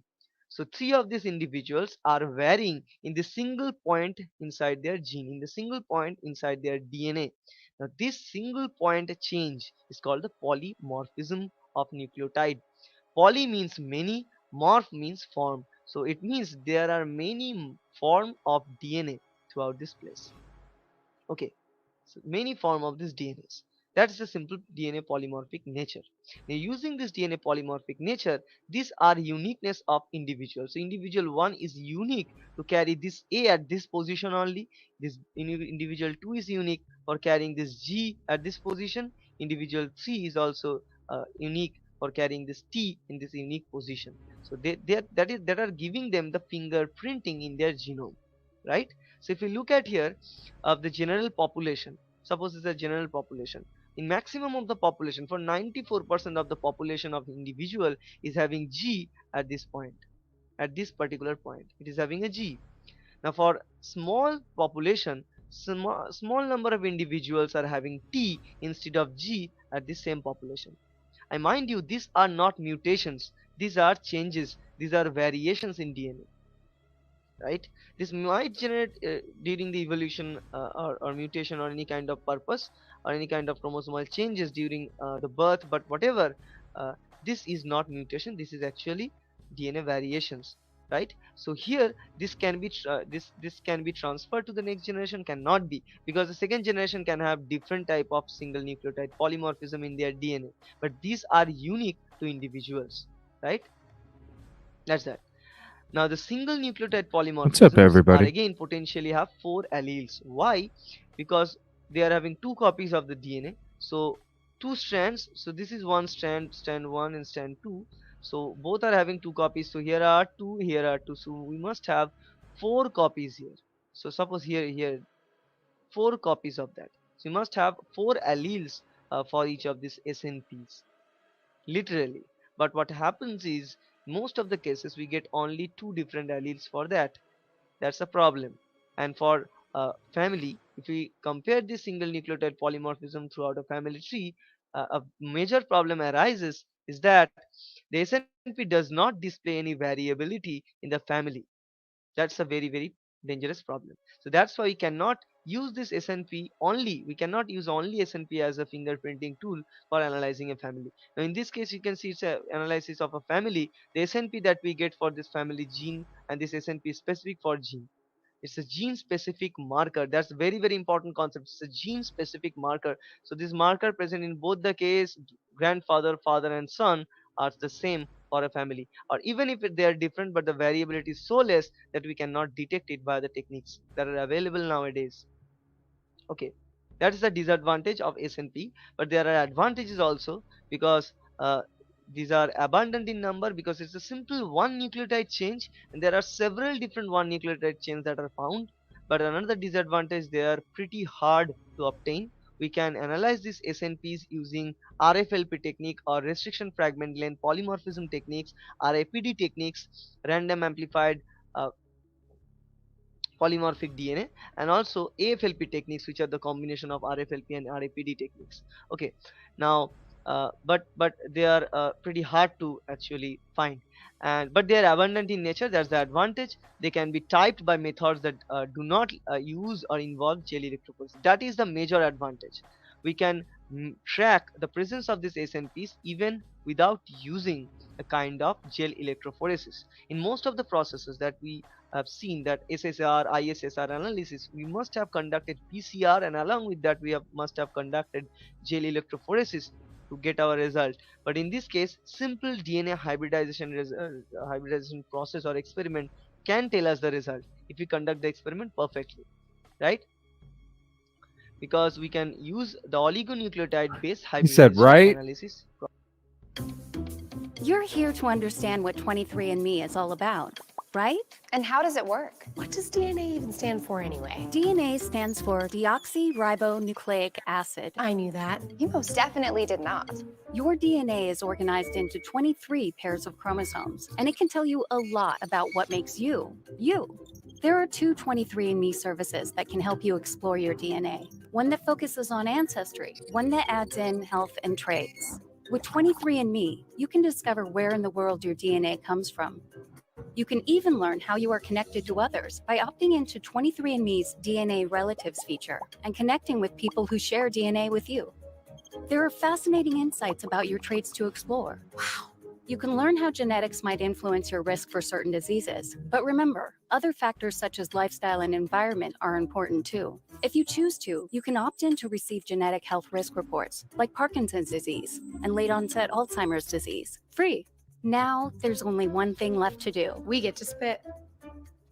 Not quite. First, you have to order your kit. Okay, right. Order your 23andMe kit online and choose either the Health and Ancestry or Ancestry service. After your kit arrives in the mail, read and follow the instructions. We value your privacy, and the instructions will help you register your online account before you send in your sample. Now, We get to spit? you get to spit. Fill the collection tube to just above the fill line. And remember, don't eat, drink, smoke, chew gum, brush your teeth, or use mouthwash for at least 30 minutes prior to providing your saliva sample. After you've spit, securely snap the cap to the tube, which releases the DNA stabilization buffer solution. Holding the tube upright, unscrew the funnel from the tube and discard. Use the small cap to close the tube tightly. Shake the cap tube for 5 seconds. Place the cap tube in the small plastic bag. Seal the bag and return it to the original box. The plastic clamshell is recyclable. They've seriously thought of everything. All that's left to do is to peel the strip and seal the box closed, then ship. You'll receive updates letting you know your sample is being processed. You'll be able to track your kit's journey to the lab through your private account. And then, about 6 to 8 weeks later, you'll receive an email letting you know your reports are in and your genetic journey is about to begin. So is that exactly how it went down for you, Yolie? Was it just like that video we just watched? That's No. You mean the spitting into the vial? Yeah, you know. Yes, we get to spit, you know. Yeah, the spitting in the vial was really, it's like you had to work up the spit and then you spit. And then you have to get it to a certain line, so you have to work up the spit again and then spit. It wasn't that fast. So Kelly Miller's pretty accurate. 209.75 minutes. Wait a minute. That's how many hours? 60 times 3. That's almost like 6 hours. So 60 minutes. She's probably being sarcastic. That's Oh, I'm trying to calculate what that would be in hours. That's her. It did take a while. It was not fast. Not an easy task. Not an easy task. Yeah. So like I wouldn't say 4 hours, but you know, I think I did it in an hour and a half, but I had to keep it was just annoying to keep trying to get your spit worked up so you can, you know. Yeah, because you can't drink anything, you can't eat anything, you can't do nothing but spit in that tube, and that's it. Yep. And you can't even drink water, can you? Because No. it's got to be. And then if your mouth is spit, if right? your mouth is dry, Oh. it's like. I can imagine. Underestimated the size of the tube, Kelly says, yeah. She says, I stand by my statement. Yeah, it wasn't that easy. So. It definitely wasn't that easy. And plus, you can't drink anything. Like, I think it's a half hour before. Right. Or I think, yeah, something like that. Or the night before. I don't know. Something like that. Okay. How long did it take you, Un-rav-el? Or have you not done it? I did ancestry. Ancestry. Oh, ancestry. Same thing, spit, or how did... Yeah, I spit. Same thing? Yep. Spit in the tube. It just basically kind of sucked. Yeah, especially if you can't even drink water, you know, to get saliva going. What are you supposed to do? Oh, God. Sounds like a great time, right? I'm sure it was a chore. I'm sure. Yeah, it was. All right, so you still in here, detective?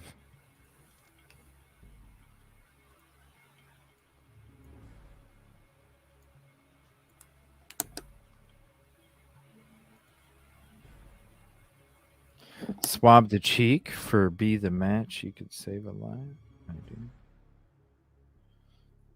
Oh, is that like a new way to be a donor owner or a donor of a organ or something where you like swab your mouth too? Wait, I swab my mouth too, though. Where do you do that at? At the doctor? You just swab your cheek, and what does that do? A match for ancestry, organs? I think. Oh, you didn't have to spit in a tube for ancestry? I did. No, I did to both. save a life. Mm. Is there a way? Is that like a new way to like see if you match for as an organ donor? Because I'm definitely an organ donor. I think if I pass, my organs should definitely be able to be used by somebody else who needs them damn straight.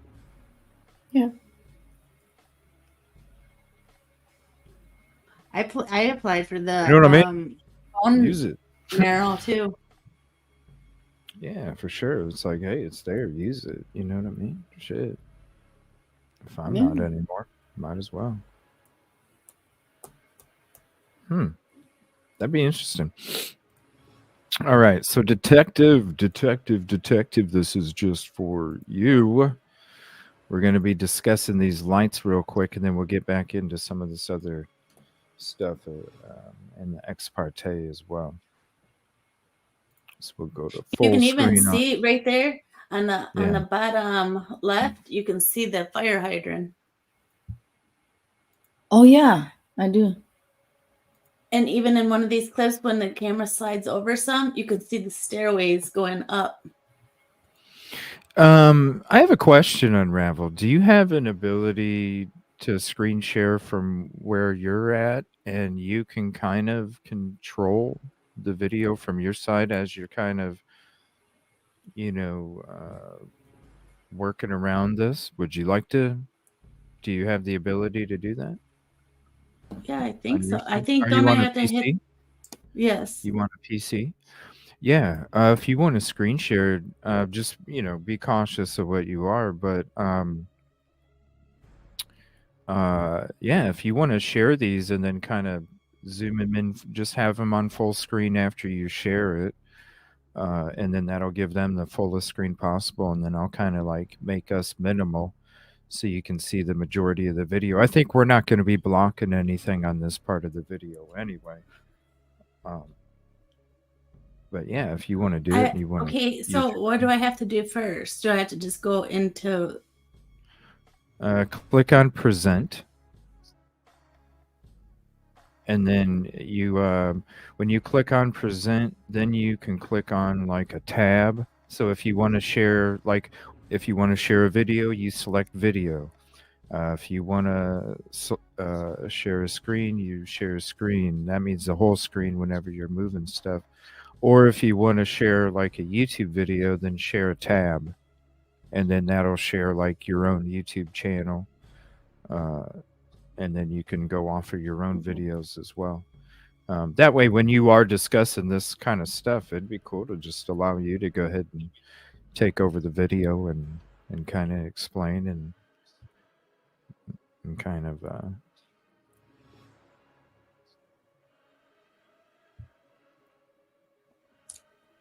All right, I'm trying. It just did. kind of Hold mix on. it with everybody. Yeah, and it'll just pop up on my thing where I can allow you to screen share.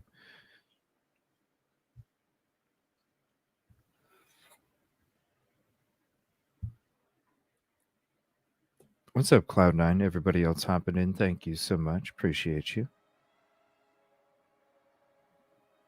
I think it'll be cool.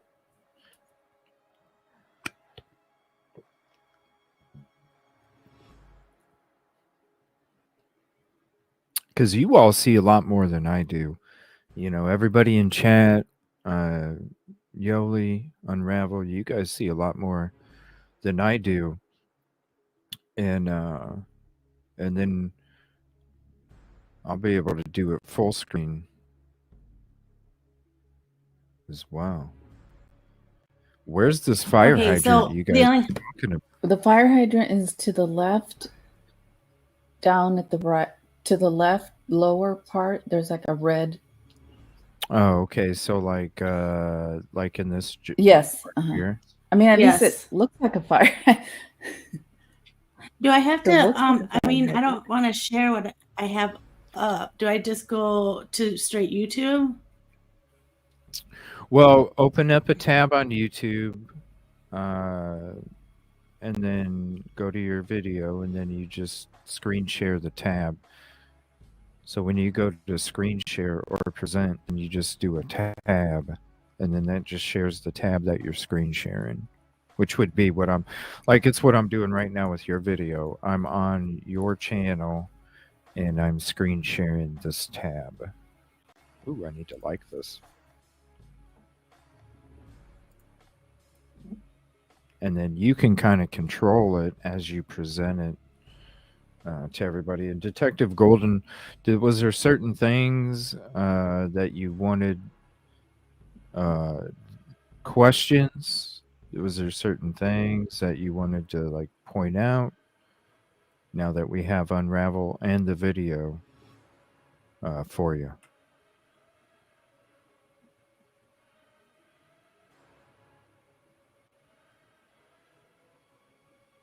Oh, dang. That sucks, Jethro.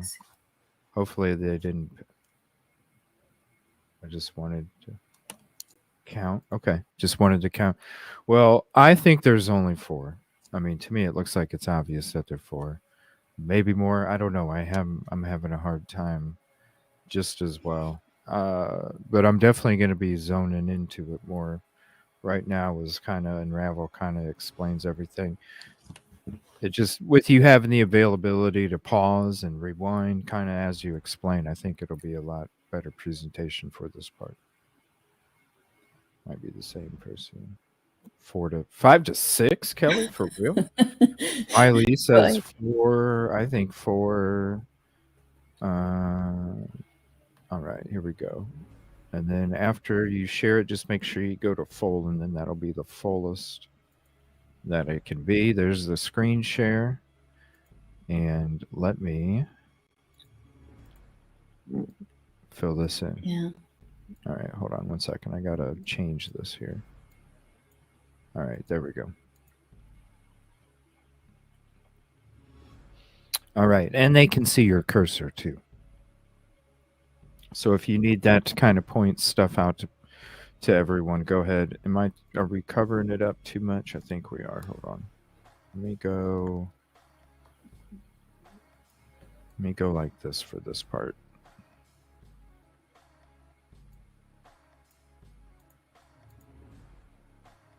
Oh, you're on mute. All right, so I think we got it full screen. We're all the way to the side. I think we're good to go. I was sitting there talking the whole time. Aw. What's up, Remy? All right. That sucks. All right, so you've fire seen hydrant. this. Do you know? Okay, I have a question real quick. Do you know where this is at in the parking lot? Like, can we go to Google Guy and see this fire hydrant and where you think these people are parked? Okay. Parked. Oh, yeah. All right. Okay. All right. So go ahead and explain it, and then I'll get the location up. This is the parking lot of the apartment building, correct, on Banfield? Yes. I'll go ahead and get that ready for when you're done. All right, go ahead. Here, let me go back to the.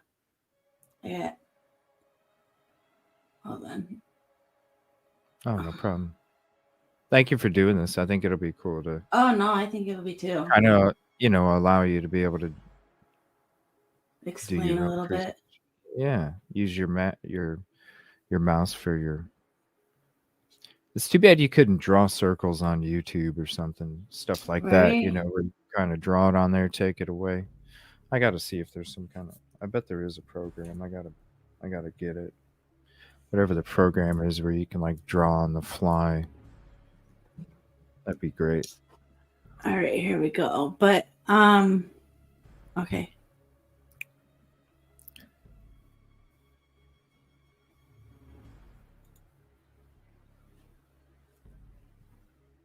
See, even right here, like, hold on. We'll just play it a little bit first. But I want to show you the stairs too. What speed is this on? I'm not even sure. Just click the gear.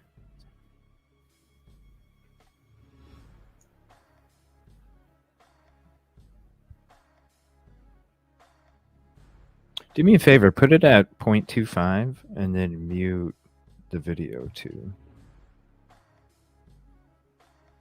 It's muted. Okay. All right. So Ready? yeah, I can kind of see it a little better right now, actually. So kind of walk me Can through. you? What are we supposed to be looking at here? Yolie or Un-rav-el or Yeah. anybody in chat.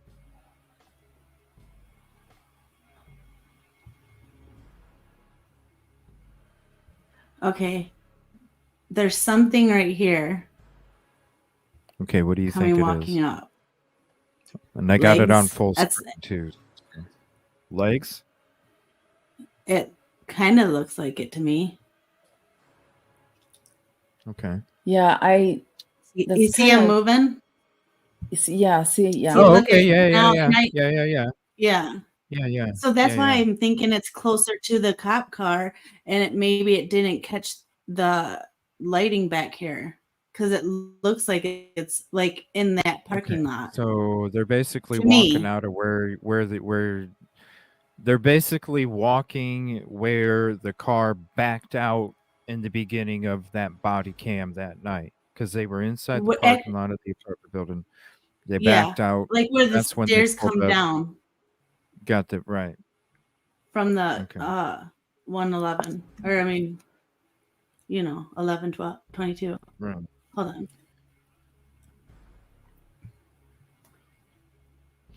You see them Yeah. right here? Even I can see the legs now. Yeah. there's someone even right in here starting to. Okay. Oh boy. Sorry, everybody. I can't see chat. I'm on full screen right here. I will get to you guys' chat here in a few.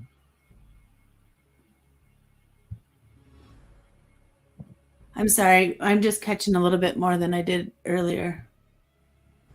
Well, talk to us through it. Okay, so now right here, you see the little, like, it looks like a box. The darker spot looks Yeah. like a hand, and it's holding. It might be the sign. Is that what you were talking about, Yolie? Is this the Yeah. spot you were talking Mhm. about? Okay. It looks like a box, but then again, knowing that the guy had a sign, it could be a sign. And it could be a cooler, or it could be a case. I don't know. It looks like it's as big as a trapper keeper. No? It's bigger than that. You think so? Yeah. Hold on. Let's go. Let's see if. What, like the Okay, size so of a now- pizza box? What size are we Well, talking? I mean, Size I of guess that's probably about maybe. Okay.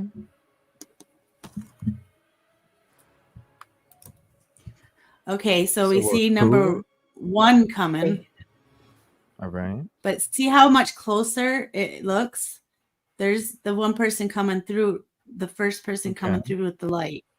But Yeah. then doesn't this person look a lot closer than this person? To Yeah, the they light? look like Oh, to To the the- side. they look like they're kind of back this way a little bit. Yeah. Like they're split. Like they're Closer to both the car, yeah. exiting. They're both at the same spot of the decline of the parking lot. They're just looking in a different spot because of the angle. Maybe. Yeah. Like they're both about to be walking off that part of the angled part of the parking lot onto the street at the same time, kind of thing. It just looks different because of the angle. Yeah, almost Yeah. beside each other, Yeah, but like beside a each other. person, Yes. like yeah. beside each other, but like a person in between them. There's Alright. definitely some space. That's so weird. See, now right What here are it they kind of looks carrying? like this See? person looks like they're starting to duck down a little bit. Or they're lowering Okay. something down. Plus, it definitely looks, if you want to keep it paused right there real quick. Before, I saw the side view, right? So it looked like a pizza box. Now when I'm looking at it, it definitely has some depth to it because you can see Like an angle, you think? yeah, you can see like it used to be here. Now it's kind of like, if I can do it on the camera, it used to be like Like a this. box. Now it's kind of like this. Yeah, and you can see some depth to it. So now I Yeah. can see why maybe you thought it was a cooler, because now you can see the depth. It's right above. If you look at the car window, and you see Right here. the car, part of the there you go. Yeah, that cursor right there. Yep.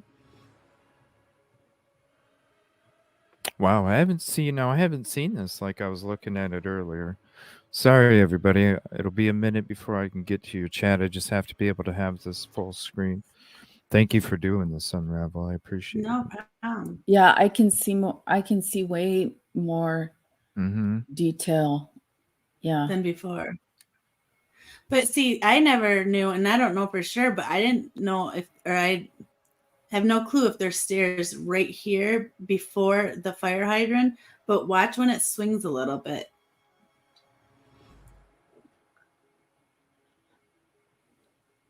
See, there's a lot. What? Oh, what? No. It's just the connecting of the heads, the light. Never mind. It's nothing. Do me a favor. Can you check to see if it's on full screen real quick? What? Can you see if it's on full screen real quick? It's Okay, yeah. Go ahead and click that. Yep. There we go. Is that better? You want me to? I'm gonna rewind it now. No. So now, no. That's good. But now we're gonna have to there's a lot of things to be looking at. Like you can look at, if you want to start with just looking at this, and then we can start looking at this, and then we can go back to over here and look and see about the stairs, because I didn't know there were stairs over there, and it looks like from what this shows, it looks like stairs, but maybe I'm wrong. So what do you want to do? Because then I do see, like, after the car, I see a head right there too. Like peeking over the car. We'll just play it and I'll play it again. Yeah, go ahead.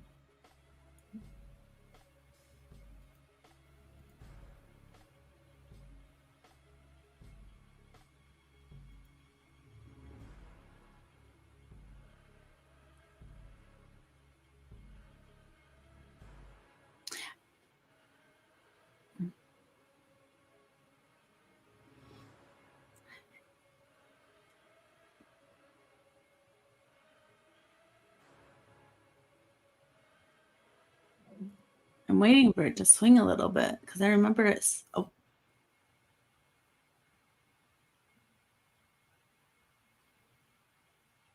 Okay, even right here you can see like outlines.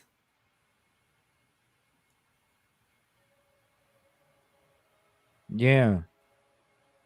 Oh shit! Now You see I do see two people, one next to the other like one. Next to the other one. That's walking. Yeah, like close to the car. Hold on. Yeah. You can see like I'm waiting to see if I see their reflection in that light. Hold on. 1, 2. It's going to be coming soon if it's coming. Keep going. I don't. No. Oh shit! I think there is 5. Right? Now I see it.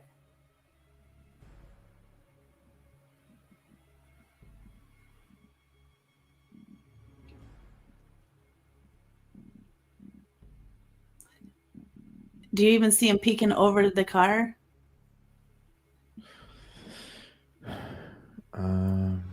No, I didn't see that. Yeah, there's a lot to look at. Yeah. I don't know why I'm not seeing stairs now. I watched this 932.87. Let me switch real quick.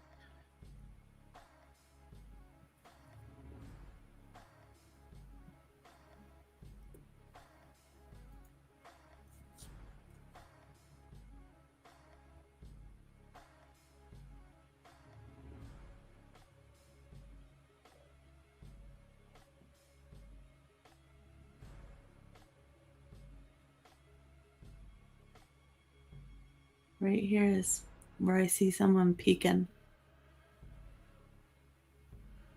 Right there. Oh,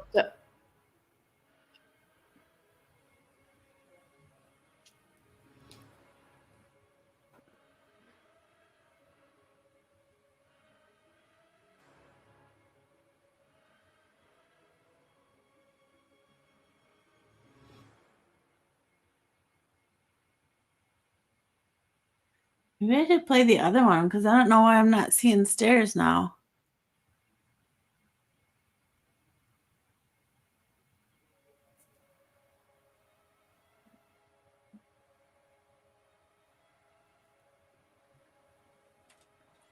Can you play that again, please?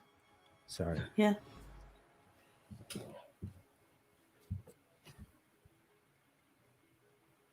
It's going so slow that No, that's good though, because I'm you not can used see every to little, you can see every little frame. You know. Yeah, I agree, but I think I'm just used to when it happens usually that I'm missing the stair part. I'm seeing. Oh, God, you know what? I gotta It's stop right looking here. at it. The box. The box, yeah. But I also saw something that looked like a dog. But Yeah, it looks like somebody's doing kind of one of these things with it, carrying it against their hip or something.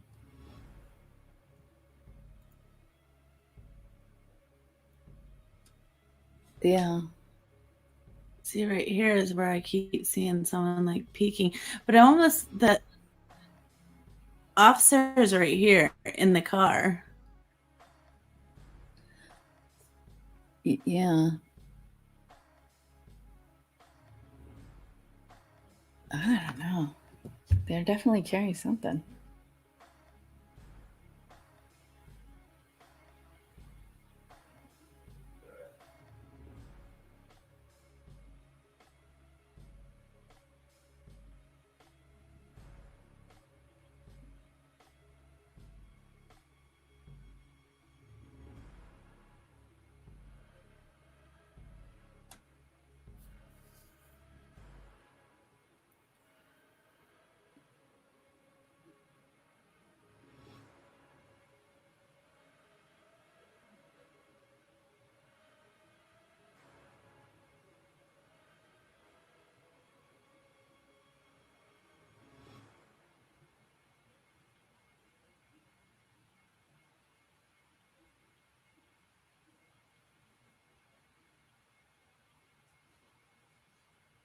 Are you counting them?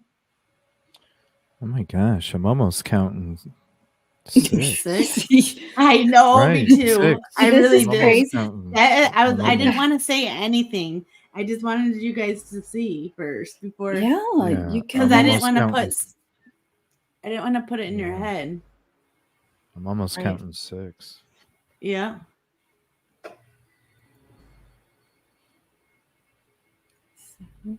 Mm. It definitely looked like somebody was kind of carrying something against their They're hip. definitely right here. They have something. You should enhance this. Wow.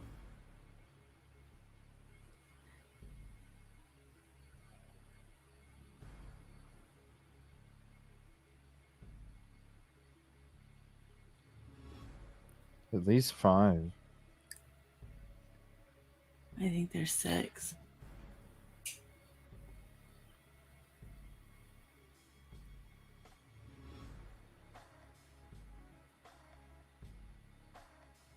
Like right there, there's someone right there. Like just closer to the car. I almost feel like the cops like looking. I'm not sure though. I need to look at the original and see what the cop's doing, because I was mostly just focusing on that circle and the whatever they were carrying.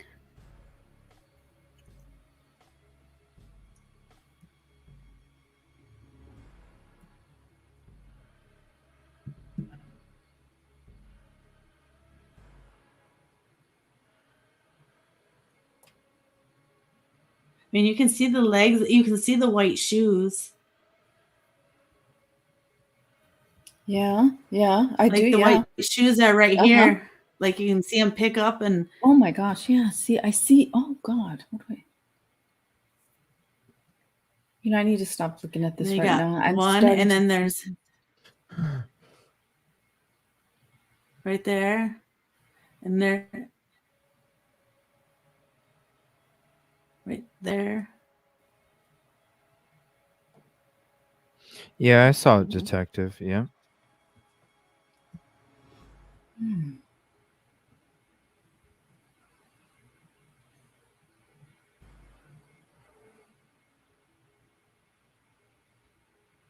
But I don't know if it's just because it's on slow mode, but or if it was just in that other video when he swings over, you can see the stairs. I know there's, and I don't even know for sure on, like, before the fire hydrant if there is stairs. That's Well, what right now I seen. can see that. Right, if you go right before it went to a white screen, I want to show you something. Okay, right there, you can see that house, right? Wait. Right next. All right. So let me. You want me to switch it? You can just leave it. Hold on. I'm going to.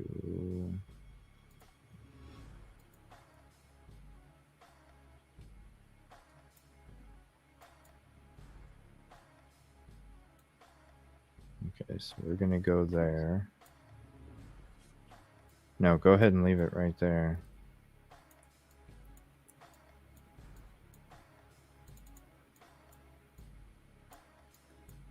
Yeah, it looks like multiple people carrying things. Damn, I can't get the right angle. All right, hold on. So let me screen share this.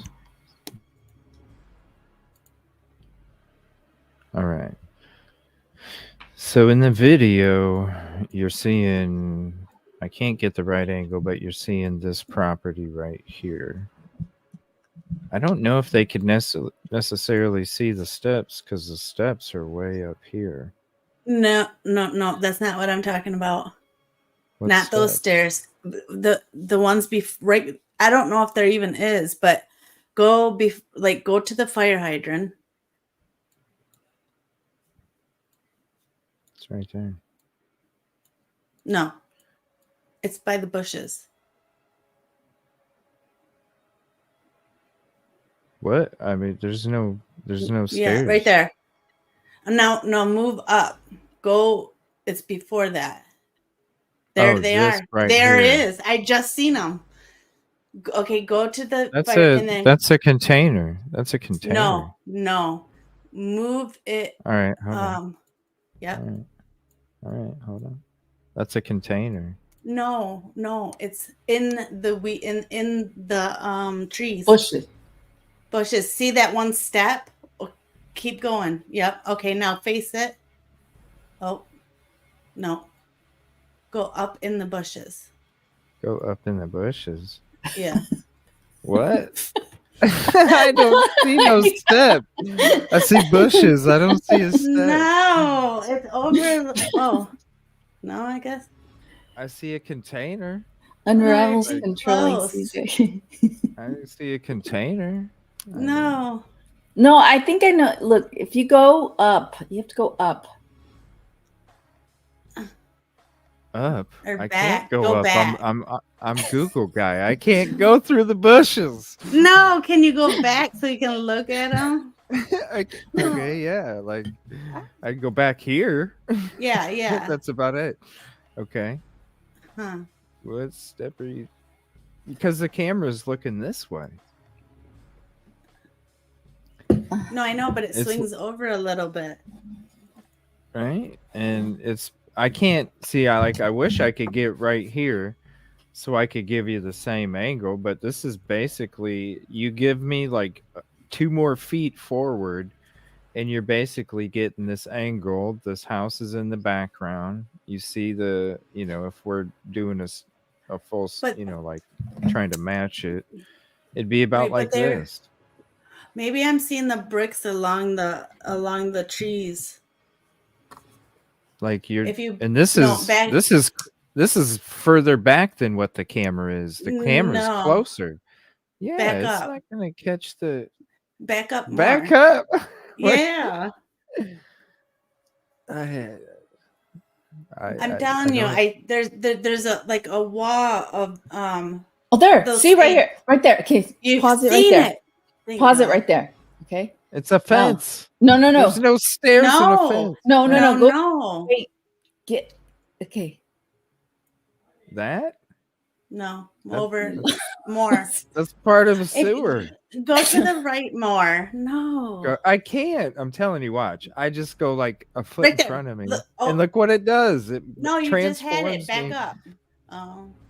Yeah, If you back up it's some Google more. guy. Right there. Unravel. Do you see that? I I can't I see it can from only- there, but I did see it. Google guy is limited. Unravel. I can only do so much as good. Watch. I'm not even like, I'm taking one step and watch what it does. Boom. Fast forwards me way over here. Nothing I can do about it. Yeah, and I can't sidestep. It's not a Okay, right, shimmy stop right effect there. with Google Stop. guy. Yeah. Look. Yeah. Okay. Up Right there. to the. Up to the. Right Where's there. Kind Waldo? of like the left. Right there. Right where? Right. Okay, look to your left. Oh, maybe it's a fence. It's like a wall of stone or something. Yeah. There's a fence right there. Okay. But it goes There's up. a fence. Yeah, there's a fence there. Right even if there. It does go up. But see, I'm just saying, maybe I'm catching. You see how the bricks are? Maybe that's what I was catching. Oh. But there's a fence. They'd have to hop the fence. Look, No, there's a I'm fence just saying that goes the maybe. whole way. But do you see what I'm seeing? Okay, you see the brick that goes up? This? What? I mean, is that what you're wanting me to No, look at? This no. thing? What? Mm-mm. Right there. I don't. See, where's- hold on. Let me get right- on the computer because I think I'm lagging or Right where? something. I don't know. You say right there. I'm looking all over the place and I'm Okay. not seeing it. I'm sorry. Okay, but okay, right. I wish I have my. Just go to go good. Look. just go Okay, to now follow Google the dirt. Street. Just Look go to at the Google dirt. Street and share your screen. I don't see Waldo. I don't see it. I see a container of some No, sort, that's not what probably I'm not talking about. electrical purposes. Something right I think here. it's a Maybe fence has, that looks like steps because when I think got a it's better look like- at it. I mean, here's the See, fence. that's piece of the brick. That there's a brick wall too. Like right. Hold on. I'm looking at the TV because I can see it better. But then Get your screen share and the cursor and Nina talk to keeps us, 'cause saying, "Oh my God, the stairs are there." the stairs are Where? there. What the hell? I don't. Do you see him, Yolie? I don't see him. Well, I Maybe thought it- I saw some stairs, is it but me? now that I look at it, Is it me? I'm thinking well- I'm looking too close at like how many, veins are in a freaking leaf and shit because I'm trying to find the stairs here. I don't. Yeah, I thought I'm- I saw them, but what I'm looking at is a fence. I'm just looking too close and I there's don't like see it. I don't. a What? brick wall kind of thing. Do you see where the? Yeah. No, just go to Google. Go to Google Maps. 1122. Grab the little orange guy. Drop him on the street. And, Can I share your guy? Yep, we're gonna we're gonna share your screen again. So, yeah, just switch your screen once you have the 1122 Alright, on Google. So do I just exit out of the YouTube thing? No, you'll just go to your map and see how it says share this tab. for the Google, the one that you're going to show us. She did the wrong thing. Oh, she unlocked. No, you just needed to share it on above the tab on another one. It'll say share this tab, and then you can share the new tab and then get rid of the old one. Can you hear me? Yeah, I can hear you. Okay. Do you see it? No, I said, I just saw the fence and then I see stairs, but it looks like it just could be part of the fence. So I mean, if there are stairs, they belong to the house, I would Look, think. there's another container over here. I mean, I don't know what. I mean, right now I'm limited, to what I can do because we're just on Google Guy. You can't get other than that. I'd mad at actually me? literally have to. I would have no. You did that yourself. I would literally have to be there to like see it myself to actually be. I can't Google Guy. You only get so much. So please, no. I thought you were. You're on mute. I thought you were gonna share your screen. I mean, Google Guy's Google Guy. What can you do? At least we have Google Guy. We could all be sitting there going off of drawings and shit. Un-rav-el, you're muted. We need your guidance for this. A step or a wall? What are we looking at here for sure? A wall or a step? Oh, but basically, you're seeing this I mean, house it in looks that like video. Sorry, I don't mean to talk over you. No, go ahead. It looks like stairs, but they look like stairs that are part of a house, not. And then you see the fence. So there's a fence there that the stairs don't continue beyond the fence, even if there are stairs, it doesn't look like.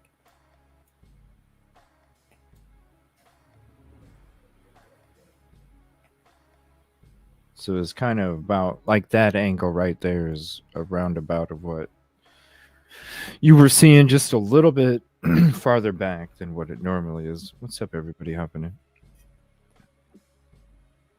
That's weird. Hello? Well, she's done. She cloned herself. Yeah, I that's see weird. two. Hello? Are you there? I am. What's There we going go. on? I don't know. What's going on? We're sitting here waiting for you. What's up? Kelly says, all I know, I just got here and Google Guy was trying to shimmy sideways. What are we looking It says for? she's muted again now. Un-rav-el. I told you stuff like this happens to me all the time and you don't believe me. Whoa, you freak out. What is your shit haunted or what? What's going on? I'm telling you. What's going on?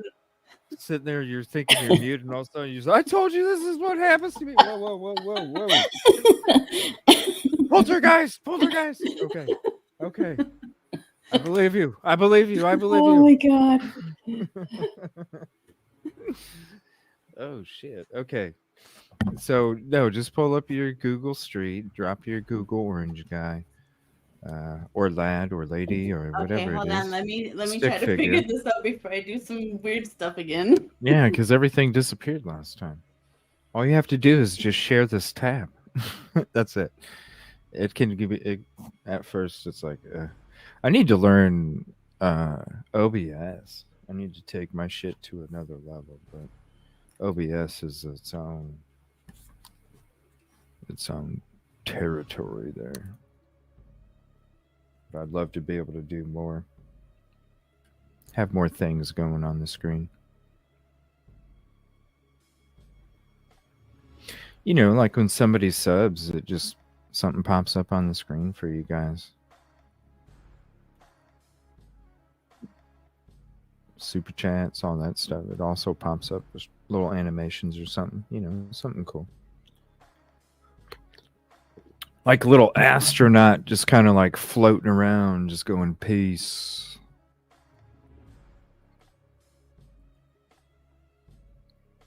Uh-oh, she's on mute again. Who's going to see Beetlejuice anyway? I'm ready to see Beetlejuice. Oh, what happened to Un-rav-el? I don't know. She went muted again. Is it?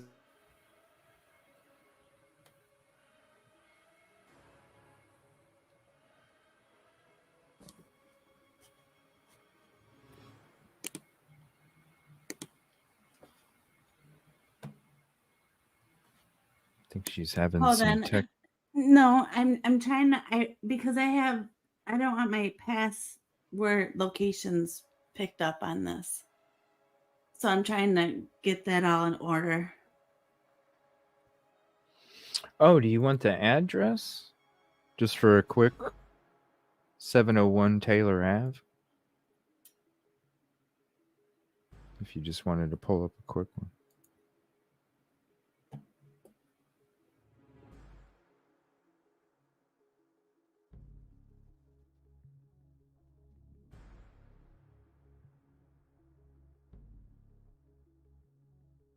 Yeah, the new Beetlejuice movie. You haven't heard of that? The Beetlejuice movie? And I bet you they're gearing up for a third one too, because why wouldn't it be called Beetlejuice, right? First one was Beetlejuice. This one's Beetlejuice. And then that sets up for, because they always got to, it's all about the sequels now. That's what it's all about, smacking the rug until all the dust is out of it, That's why they got to remake a bunch of shit that used to be good in the 80s and 90s, and now they ruin it with remakes. It's horrible.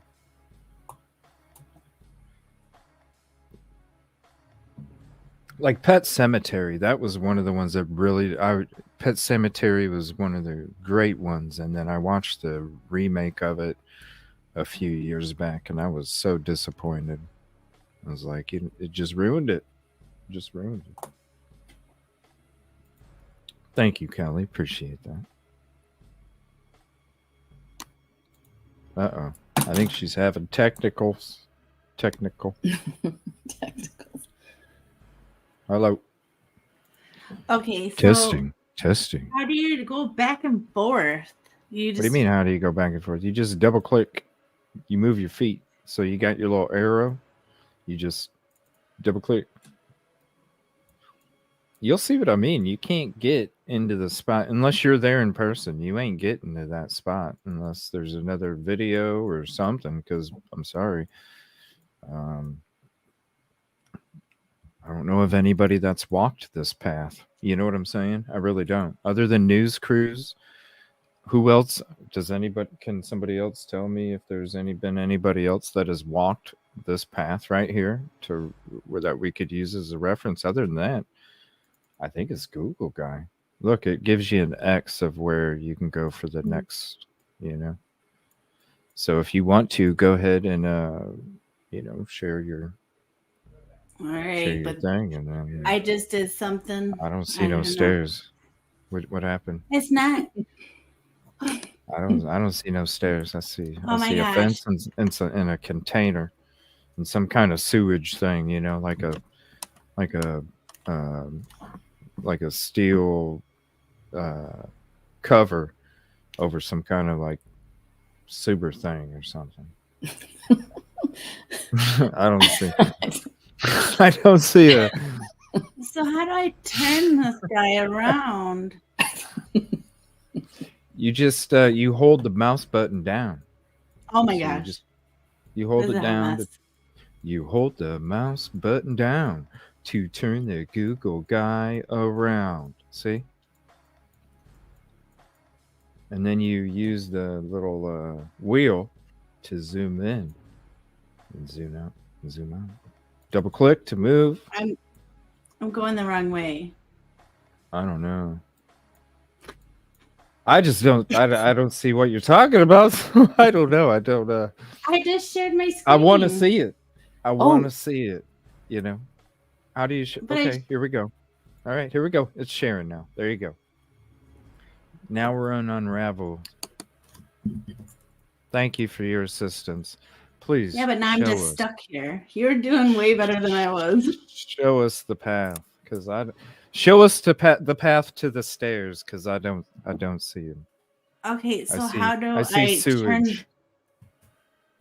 How do I turn the arrow back? You just click down on the mouse pad, the button, and then move it. Just hold it down. But the arrow's going just one way. Yeah. No, don't even pay attention to that. Zoom back because you're too close. Zoom back because you're too close. Yep. Zoom back. There you go.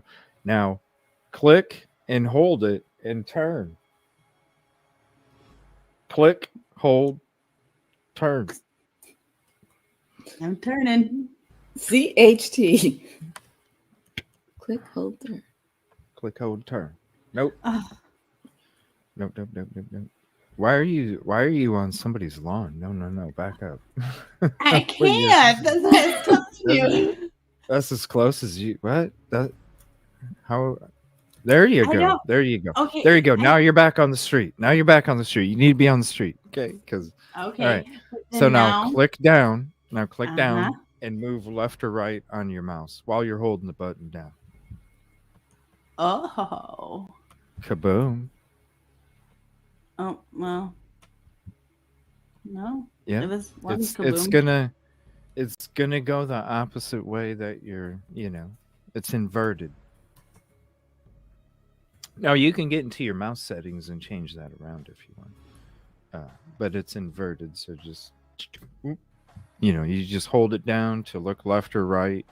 You double click to go forward or backward depending on where you're looking, Just not getting it. Yeah. But you want to go the other way, so click on it. I know, that's what I was asking. Click on it and turn and it'll put you towards the fire hydrant. Doing it. Yeah. Click on it and turn it. Nope, other way. Click on it, turn it the other way. It's not that. Could be. Oh, well. Yeah, it will. Click on it and turn it the other way. A for effort, damn straight. There you come on. Oh, you're almost there. Turn around. Turn around. 180. 180. Nope, don't zoom right now. You definitely don't want to zoom. No, you definitely don't want to zoom. Zoom back. Go to the original. Now turn around. 180, not 360, 180. Oh my Click God. down. It's not working. Oh, wait. Click, Oh, hold click on. down. Click down. Boom. Got it. Boom. That's not what you told me, though. I'm just telling you how I Hey, did it. I couldn't follow that. Right now. here is what I was talking about. You are now at 701 Taylor Avenue.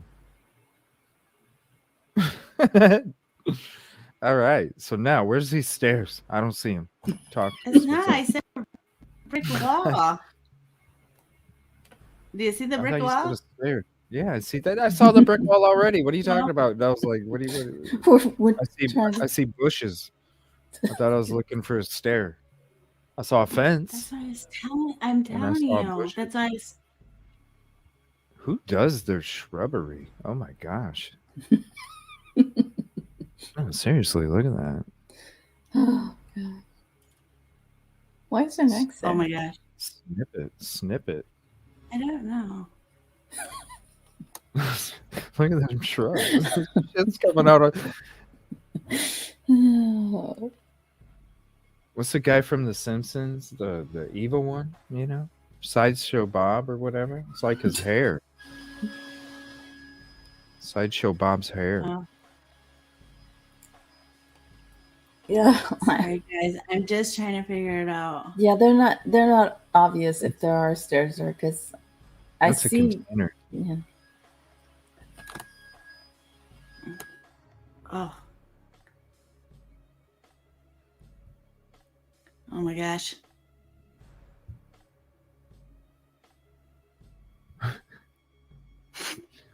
And then there's a sewer cap. But I'm thinking I might have seen this stuff. I mean, that's what we were showing. Getting dizzy. I know. Want to see dizzy? When I went off to see what I could do, I'm gonna hit it. Okay, are you ready? I hit the arrow button because I thought this would be better. Watch. A landscape trim would definitely help us find the stairs. Oh shit! Snip the bushy. The bushy. Snip it good. I mean, that's the only way you can see it. Otherwise, I see a damn fence. I'm sorry. And look at that. It's like Sideshow Bob's hair from The Simpsons. Shit's just like,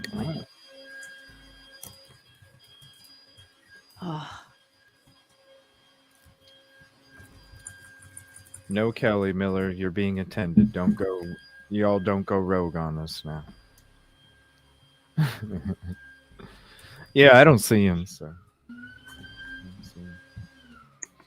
I don't know. It was something about stairs. It was something about stairs, but I don't see him.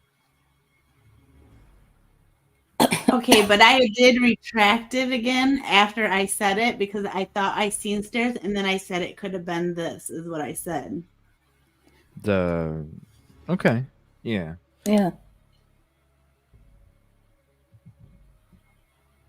Okay. So now. All right. So I'm going to go ahead and switch back to this one. And then you can just close. What? Did you want me to share something? No, I thought it did okay. something else. Nope, you're good. No, you're good. I got you. Don't worry. So yeah, this is basically kind of like the angle that you would have been getting from that body cam right there. Oh, we're watching Kelly Miller. Looking for bushy stairs. There's bushy everywhere. You know what I mean, Miley?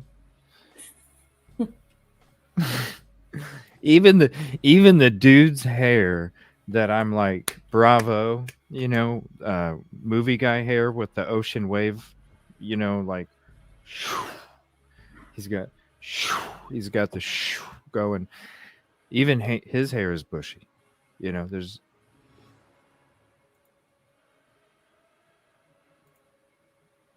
bushy everywhere.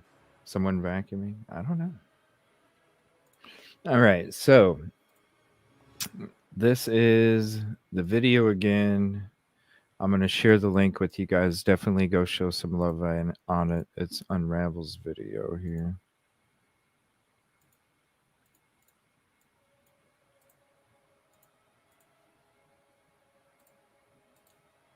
There you go for the link.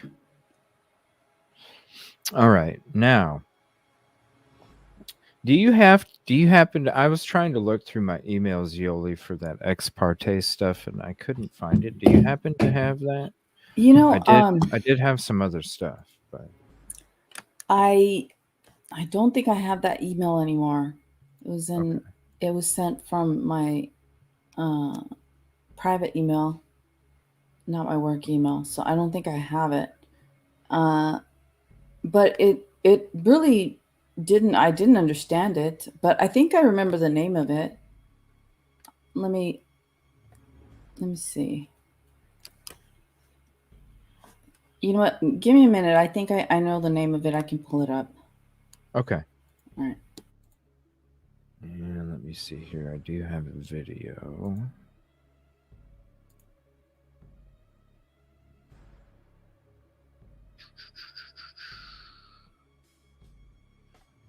That was an interesting little dive there on that part of the video. What folder was that? I think it was this one. That's one thing I'm going to be doing is a lot of reorganizing in my files so I can get things a little quicker just split up the playlist into different categories more than I have it. All right, so this is a couple of videos about the ex parte stuff. Now, it's not all going to be Idaho. We'll be able to discuss that. I do have a tab open ready to discuss the Idaho stuff as well. But it's a generalization of what we're going to be discussing here in a few minutes. So there's about 4 little quick videos again, kind of like what we did earlier, and then we're going to kind of discuss and have some other read-throughs about some things as well. ex parte. Ex parte is a Latin term meaning by or for one party. The term can refer to a lawyer communicating with a judge or arbitrator without notice to and outside the presence of the other parties. And it can also refer to a lawyer communicating with another party outside of the presence of that party's own lawyer. In civil proceedings, ex parte is used to refer to motions for orders that can be granted without waiting for a response from the other side. However, these particular forms of orders are only put in place for so long as it takes to get the other side to appear before the court, such as a temporary restraining order. Ex parte orders, by their very nature, produce great hesitancy with the court with respect to providing such ex parte motions because they risk the potential of excluding the other party from presenting their side and thereby avoiding that party's ability to due process and the right to state their position. Hence, the very reluctance of courts to allow for ex parte motions, and when they are provided for, they must be pursued in a manner that draws the other party into court as soon as possible to relitigate that matter before the court. Thank you. I'm Billy Cannon. This is the DC Property Management Minute. I'm going to take a moment to explain to you what an ex parte hearing is in District of Columbia Landlord Tenant Branch. It sounds scarier than it actually is. An ex parte hearing occurs for any number of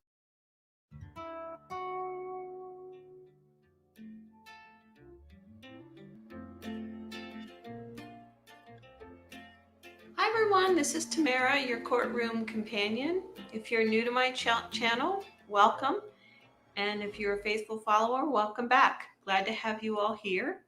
And in today's video, I'm going to be talking about how to handle false accusations against you in court. So that's what today's video is all about. I'm going to give you some strategies on that or some tips. And I'm also going to share with you an example from my own journey of when I was falsely accused of something by my ex-husband and how that all turned out. I'm even going to read you a report of documentation that it was false.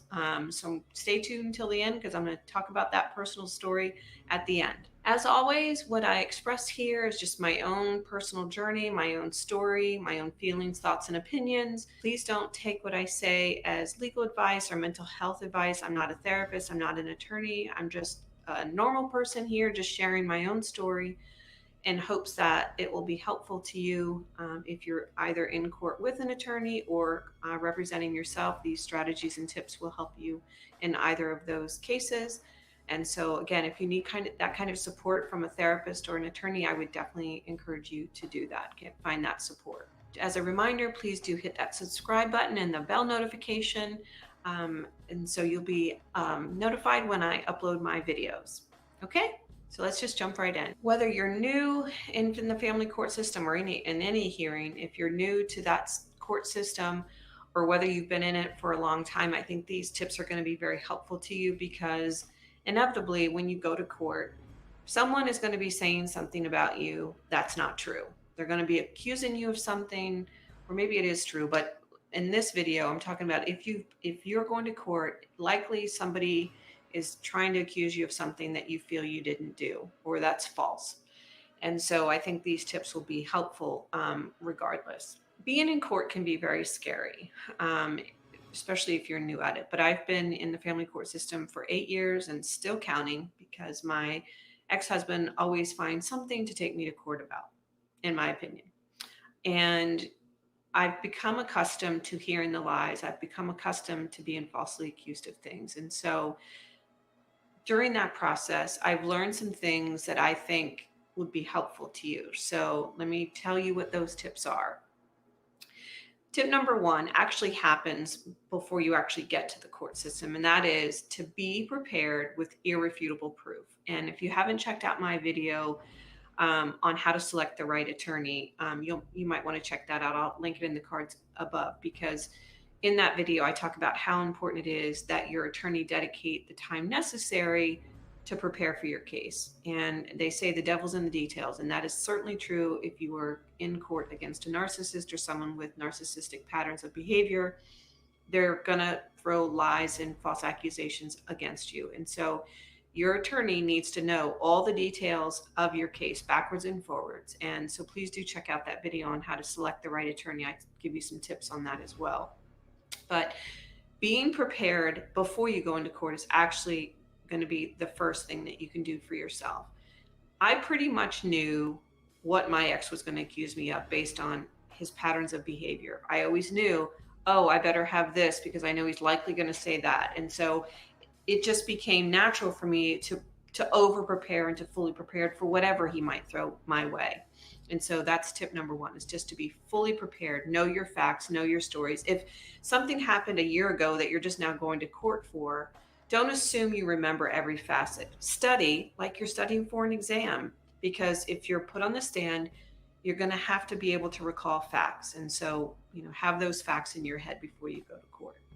Narcissists count on people not spending the time to detangle their web of lies. And so being as prepared as possible before you go to court is going to be very, very beneficial to you.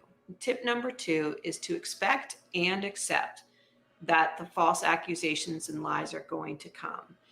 Knowing that they're going to come will help you to mentally and emotionally prepare for those lies and those false accusations. So just let it roll off your back. If you've got a good attorney, again, selecting the right attorney that I mentioned just a little bit ago is really important, because it doesn't matter what those false accusations are. If your attorney is any good, he or she will be able to clean up the lies. So just mentally prepare that those lies and those false accusations are going to come. Then you're not surprised. Then you can let all the emotion, go before you go into court.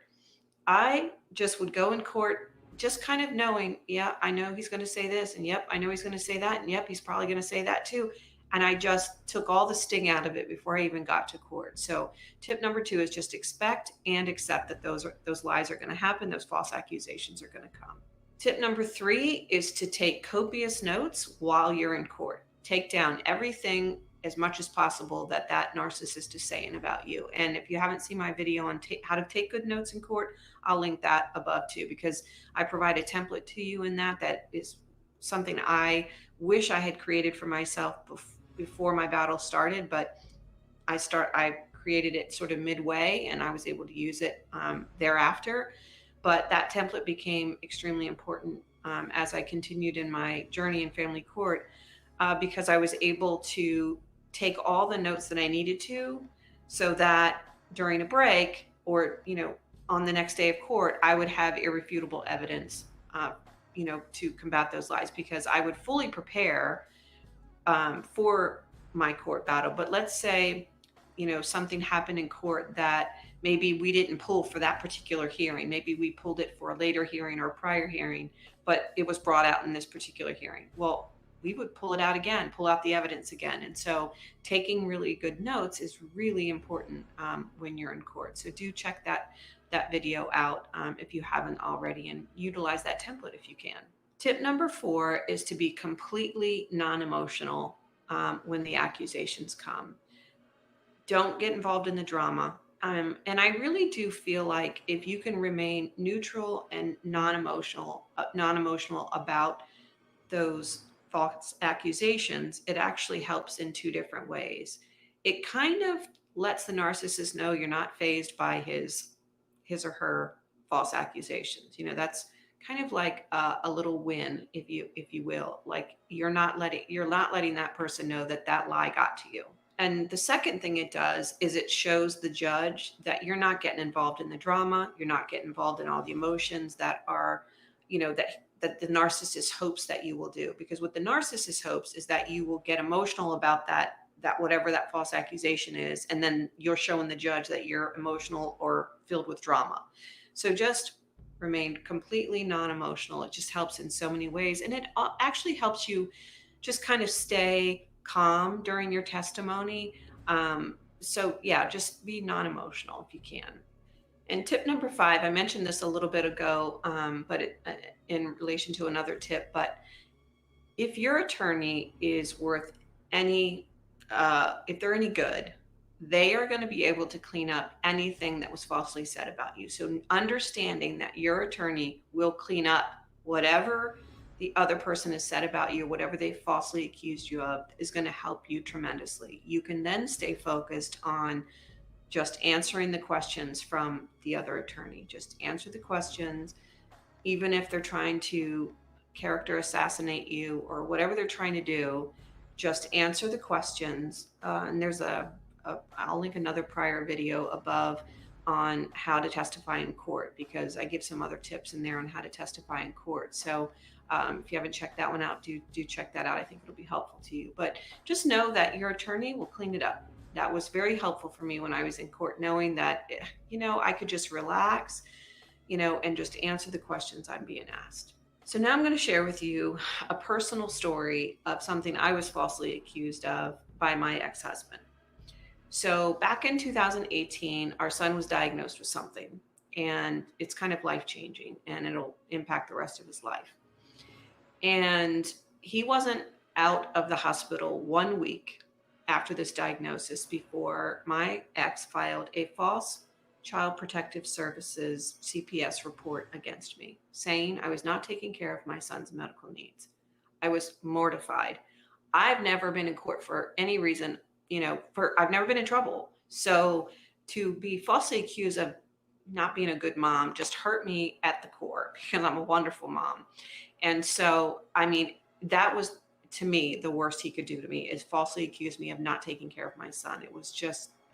It kind of devastated me inside, but I knew it wasn't true. But the fact is, I had to be investigated, because when you file a report with CPS, they have to follow up. So when I got the call, I was like, I said, "You're who, from where?" I was like, I just couldn't believe it was happening. So she said she wanted to come over and talk to me. I said, come over now if you want. I had nothing to hide. She said she couldn't come over that day, but she could come over the next day. So she came over the next day, and she was just saying that a report was filed, and she told me what was in it. And I said, yep, that's my ex-husband, because he's the only one that knew about my son's diagnosis at that point that could have filed something like that. So I showed her all the medical documentation. I was keeping records. I showed her where I was keeping all the supplies. I showed her all the emails between me and the doctors. Like, I was obviously taking care of our son. And so, so she said, of course, she has to follow up with the doctor. I signed a privacy thing or whatever she needed to do. She said she needed to talk to my son's teachers. And I said, well, that's embarrassing, but okay, if that's what you have to do. I had nothing to hide. So I explained to her that we were in a custody situation, and that I believed he was using this against me to gain custody. So she did her investigation, and she called me one day, and she said, obviously, you're taking care of your son's medical needs, and that she would write a report close the case. And I asked her if she could write that report sooner rather than later, because we were going to court, I don't know, maybe 10 or 15 days or something after, about something similar but not directly related. It would be good to have that report in case it does come up. And lo and behold, she got me that report, and he did bring it up again. We were going to record about something else he was stirring up. And so he brought up my son's medical condition again, and he started accusing me again. And so at this time, we were both unrepresented. I didn't have an attorney at this point. And so when I got to speak, I explained to the judge that he filed a false CPS report, and that I have the final outcome from the CPS agency. So she asked to see the report. And I'm going to read to you what the report actually says. And it says, the information obtained surrounding your son's recent diagnosis, and it says what it is. The extremely organized system you have implemented and the open and consistent dialogue with his medical providers appear successful in managing his medical needs. So I was cleared of all of those false accusations. And so, you know, it's one of those things that I will look back on and be embarrassed that I had to go through it. But I was able to show the judge in the moment when it was being brought up again that it was false. And she actually told him in so many words, I don't remember exactly, but this was the sense of it. She said, I need you to stop talking because these medical records, along with this the final report from CPS, contradicts everything that you're saying. So she basically told him to stop talking because she didn't believe him, because the records, there were other medical records that were being shown, but Before we jump into the facts of ex parte McArdle, it's crucial to understand the meaning of two important concepts: appellate jurisdiction and the exceptions clause. Appellate jurisdiction is the power of a court to hear appeals from the decisions of lower courts. For example, the U.S. Supreme Court has appellate jurisdiction over judgments of the circuit courts, and the U.S. circuit courts have appellate jurisdiction over judgments of the district courts. The second important concept to understand is the exceptions clause. The exceptions clause, found in Article 3 of the Constitution, is one of the major checks the Constitution places on the judicial branch. This clause grants Congress the power to make exceptions to the Supreme Court's appellate jurisdiction over cases. Or put differently, the exceptions clause gives Congress the power to strip the Supreme Court of jurisdiction over particular types of cases. With that background, let's discuss ex parte McArdle. Just after the Civil War, William McArdle, a Mississippi newspaper editor, was arrested by the federal government for publishing newspaper articles that were critical of the post-Civil War Reconstruction and military occupation of the South. The federal government justified McArdle's arrest on the grounds that he violated several provisions of the Reconstruction Acts, a set of federal statutes passed by Congress after the end of the war. McArdle sought a writ of habeas corpus from a federal court in his home state of Mississippi, but was unsuccessful. McArdle then asked for appellate review of his habeas corpus petition in the United States Supreme Court, relying on an 1867 congressional statute that permitted the Supreme Court to have appellate jurisdiction over such cases. But in 1868, while McArdle's case was pending, Congress repealed the part of the 1867 statute on which jurisdiction over McArdle's appeal relied. President Andrew Johnson vetoed the repeal, but Congress immediately overrode the veto. The Supreme Court granted certiorari to determine if it had jurisdiction to hear the case. The issue on appeal was whether Congress may withdraw jurisdiction from the Supreme Court after that jurisdiction has been given. In a unanimous decision, the Supreme Court held that Congress can in fact withdraw the Supreme Court's jurisdiction. Writing for the majority, Chief Justice Chase reasoned that although its appellate jurisdiction is derived from Article 3 of the Constitution, that jurisdiction is ultimately conferred, quote, with such exceptions and under such regulations as Congress shall make, unquote. In its 1867 Act, Congress had previously affirmed the Supreme Court's exercise of appellate jurisdiction over habeas corpus actions, but repealed that provision of the Act in 1868. By doing so, Congress exercised its constitutional right to limit Supreme Court jurisdiction. Thus, the Supreme Court had no jurisdiction to consider McArdle's petition for a writ of habeas corpus, and the case was dismissed.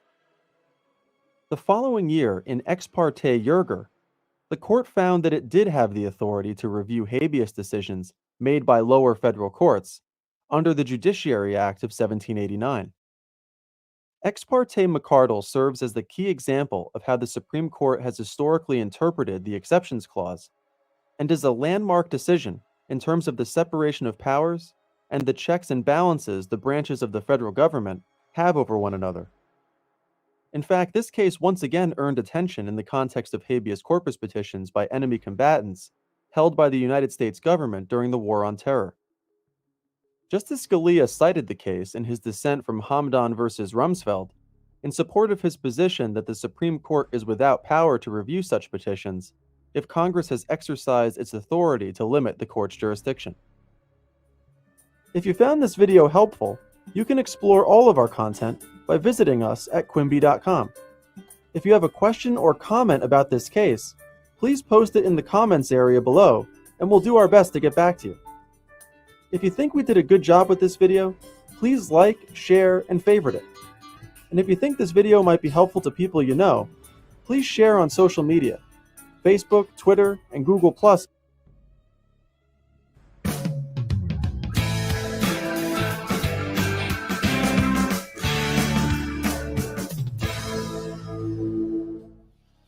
Hello, my name is Jonathan Naylor. I'm an attorney here at the Castle Law Firm.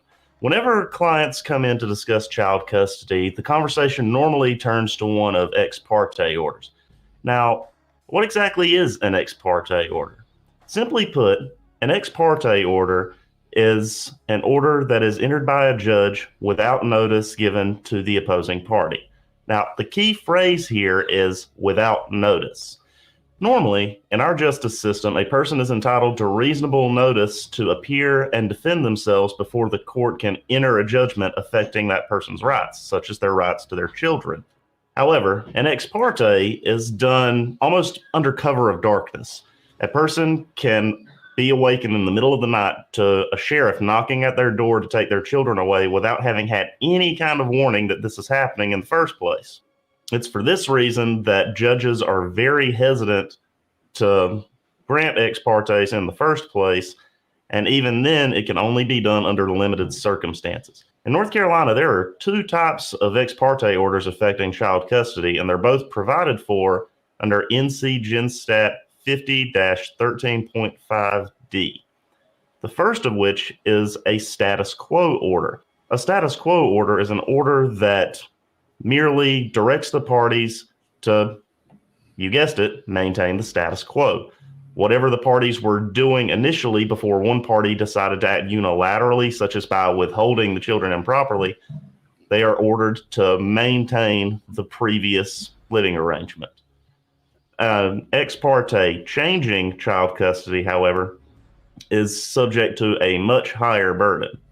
An emergency ex parte that changes a child's living arrangement can only be granted by a judge in one of three circumstances. 1, there's a substantial risk of bodily injury to the child. 2, there's a substantial risk of sexual abuse to the child. Or 3, there's a substantial risk that a party will kidnap the child or otherwise try to remove the child from the state. Unless one of these issues exists, a judge will not grant an ex parte. It's a high burden, but again, the law jealously protects a person's right to notice of a hearing affecting their rights and their right to appear and defend themselves. Now, if a party is able to prove to a judge's satisfaction that one of these circumstances exists, then an ex parte order changing the child's living arrangement can be granted. However, the opposing party is still entitled to a hearing. Once an ex parte order is granted, the opposing party receives notice and a hearing must be held within 10 days to determine if the emergency actually exists or if the ex parte order should be terminated. While ex parte orders are normally hard to get, nonetheless, emergency situations do exist that affects the health and the welfare of your children. If you believe that someone is placing your children at risk, you should pursue every legal remedy available to you to make sure that they're safe and provided for. If you have any questions regarding ex parte orders or you believe that this situation may apply to you, we here at the Castle Law Firm are here to help. If you have any questions regarding... Cheesy film time. Yolie, did you send that to me September 2nd? No, what I sent you, the document. It might have been, yes. Was it this? Vlex or something? Haney, yes. Okay, so I found it. Okay. Yeah. I wanted to make sure here. I'll drop the link to this in chat. Cheesy film time again. I hope y'all didn't fall asleep on that one. No, especially with that one lady. I was like, damn. I didn't think it was this long. All right, so let me shrink this up a little bit. All right. So actually, we'll just switch to. Let me do this instead.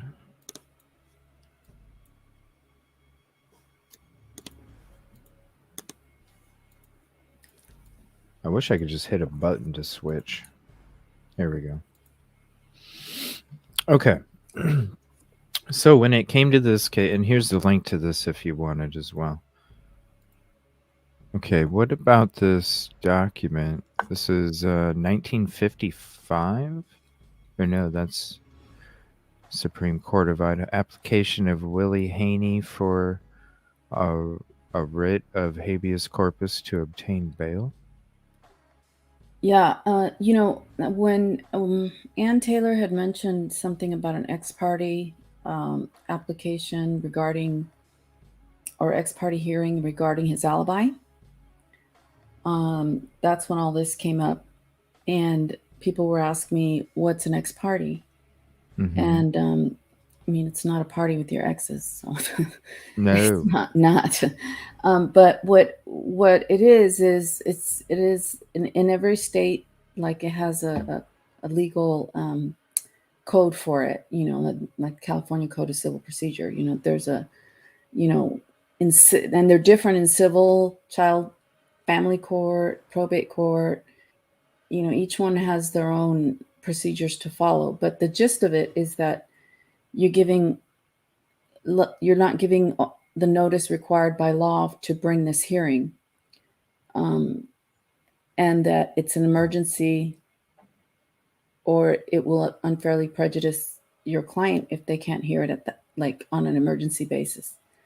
So you in California, we just have to give notice the day before 10 a.m. the day before the hearing. So with regard to that issue with Ann Taylor and wanting to have an ex parte hearing, I started looking up ex parte proceedings in criminal courts in Idaho. And,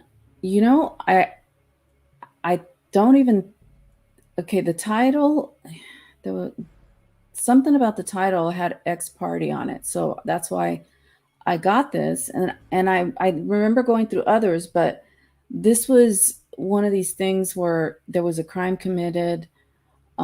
He was in prison and was trying to file a writ to the Superior Court. I mean, to the appellate court, not Superior Court, the appellate court, because he wanted to get out of jail. And I really didn't understand it. I mean, to be honest. So my suspicion is that an ex parte would have to do with something that is an emergency, urgent, and needs to be brought to the court as soon as possible. I don't know if that makes sense, but that was why I pulled this up, because I wanted to know more. Yeah. And I emailed it to you, and I said, I don't know much about it, but this is an example of something that is an ex parte. I don't even think it even says ex parte in the opinion, but it's something different. Yeah, it says ex parte Haney number 887952868. So there's a link again. Definitely check it out. But that's the only place it says ex parte. And I need to save that because I just kind of did a quick search and came across it. I don't want to lose it again. So when it comes to the ex parte, then what do you guys think? What do you think? I don't know if you're still muted or not, Un-rav-el, or if you're having technical issues. Yolie, what do you think? What do you guys think in chat? What do you think the reason was for the ex parte hearing? Well, I think it was because Bethany was about to be questioned or interviewed. That could be a possibility. They didn't use her statement in the PCA, so they didn't want her statement to be out. Yeah, well, and it was in terms of the alibi, so that might be what it was about. Yeah, or because they were claiming she had exculpatory evidence. Yeah. Yeah, because Thank you, Tabby. because I don't know if I don't know criminal law there, and that apparently there's a timeline by which you have to provide an alibi if you're going to use one. That's the way I understood it. So, the alibi is that he was that he wasn't at the home because he was just driving around. Driving around, yeah. Yeah. But there's more to the alibi. We just don't know that as well. Well, I would imagine that she would want to back up the alibi if the judge wasn't buying it. So that's maybe why she suggested like an ex parte hearing. And yeah, she wanted to present evidence to the judge, but not have it presented to the prosecution the same way that they kind of did. It was presented to the judge. Yeah. Right. So it's kind of like, and I thought, in my humble opinion, I thought that maybe it was like records to support that, he has a disorder and he has insomnia, and that, he and his doctor talked about this, and they said that, driving around was a good thing if you feel, and maybe it was something along those lines to try to support his alibi in case the alibi wasn't good enough, which I still don't think was good enough, but they never had the ex parte. So I don't know. I don't know whatever became of that, because she said if the court will allow me to have an ex parte, and then I think that was it. Well, maybe she obviously didn't want the prosecution to see what it was, because then they'd be able to use that in when you're getting stuff held from you, and you have to have something as well that's powerful, and that's what was powerful was the rest of the alibi, and it could easily be that he was provide a ride, and that's why he was out driving all night, as much as it could be that he was doing it to relieve stress or just doing it as a tick, so many other things. I know I was definitely, I'm not gonna BS. When I heard the alibi, I was like, okay, I was shocked not to hear more. But at the same time, when it comes to what also is included with it that we don't know as well, that's when I'm kind of like, well, could it easily, what if he said, yeah, I was doing a provider ride, here's all the routes that I was at, and this shows that I wasn't there during the time that the crime committed. Well, then does the riding around all night part of the alibi make sense? Of course it does. Does it make sense if you're just driving around as a tick? Yes. But is that more suspicious? Of course. So it's whatever else is coming with the alibi that is going to determine in my mind if it's a joke or not. And it sounds like it could be Bethany, because she would be the one that hasn't spoken, that has possibly some exculpatory evidence. Yeah. It probably could be that. I mean, remember. Yeah, go ahead. I do remember when it first came out. I think I saved the clipping that she was on the set. This is just what I remember. I can send it to CJ if he wants me to, but she was on the second floor and she's seen a naked man running. Who? Bethany. She was on the second floor. I mean, you can send it. Yeah, okay. But I have to find it. It was way back. No, this was this ex parte stuff was something from a long time ago, and figured it was brought up last night in the show, and I figured we'd just go ahead and talk about it as we talked about the DNA. It was something, like September 2nd is when we were talking about it, when I got that email from Yolie. So it's just something, it was brought up last night. Figured we'd talk about it tonight as well. Yeah. What's up, Janice?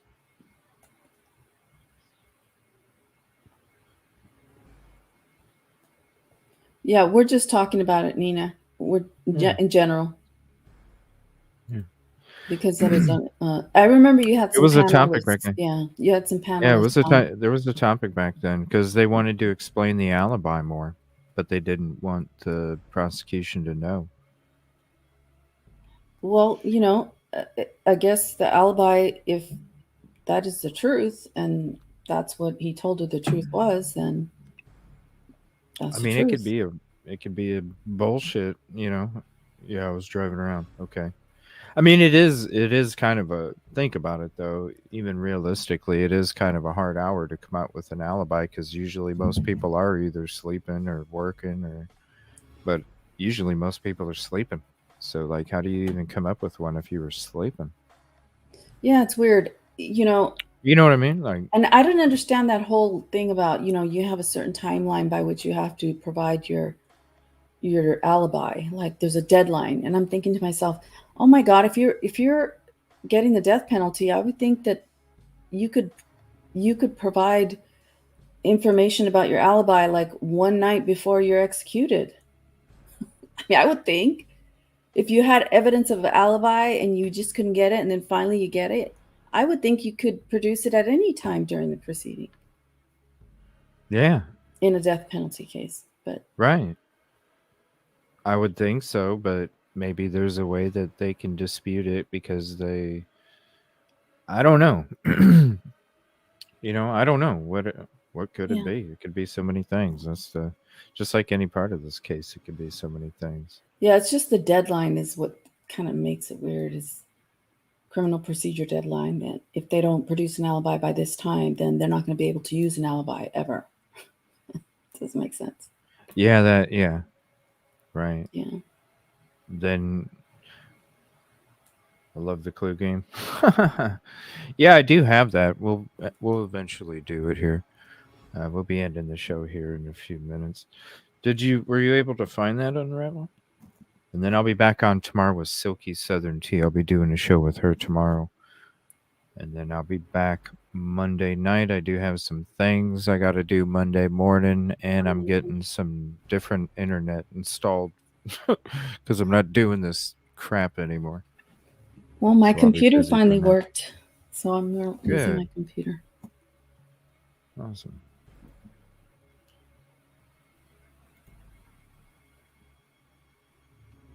They're What's up, talking Jenna? about pancakes. I did just upload another one to see if it turns out different. What, a Of this, video? yeah, of that All right. footage. Because Let I me don't know check if I here. took the wrong one or not. Let me see. Of the tree with the stairs? Yeah. Okay. Yolie's so excited. It's All funny. right. All right. 2 minutes ago. Because I see something different, but I don't know. I We'll know. see. I don't know if it's coming up on YouTube differently or what.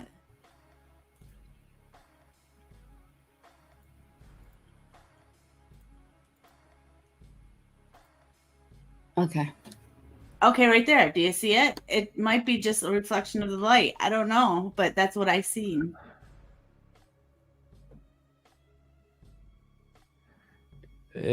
Well, I mean, you're looking at a very zoomed in. Maybe it's a part of a zipper or part of a coat. Or yeah, something. I just Like, because that is what I was seeing. Well, remember, it's probably a shirt, honestly, Maybe, because remember, yeah. you're seeing a flashlight that's zoomed in because originally the camera's way back. You're seeing But you the can kids see back there now to the left. better. I think it's a shirt with a coat. It could be. I'm just Because saying the that was my flashlight's where excuse. the flashlight's like where my face would be on the screen for everybody, I think. Then maybe it's the handle of the flashlight then. No, I think it's like a shirt Okay. or a coat or something. But you should play that one. Yeah, I'm playing it. Wait. With the sound? Does the sound go with it, or? I don't know if there's sound. The lines that look like train tracks Right to here the left. on the left, yeah. Yeah. I think Could it's a those be shirt. going into the gutter? No, I And think there's it's a a curb? shirt. A shirt. Yeah. You think it's like a Hold zipper. on. Hold on. Well, how close is this thing then? Hold on. Let me get to the video. I'll show you what I'm talking about. Give me 1 second here. Body cams. Where is my body cams folder? There it is. Hold on. We're going to get to it.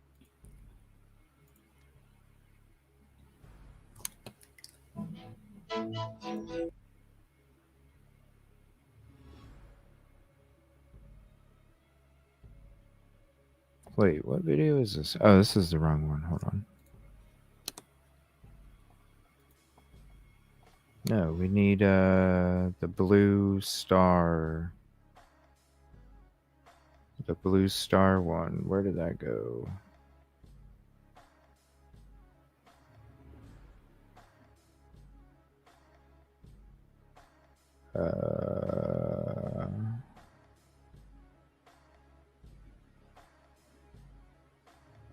Hold on.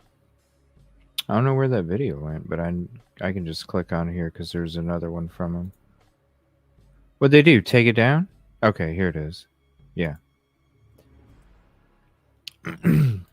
So here's the link to this body cam. If you want it.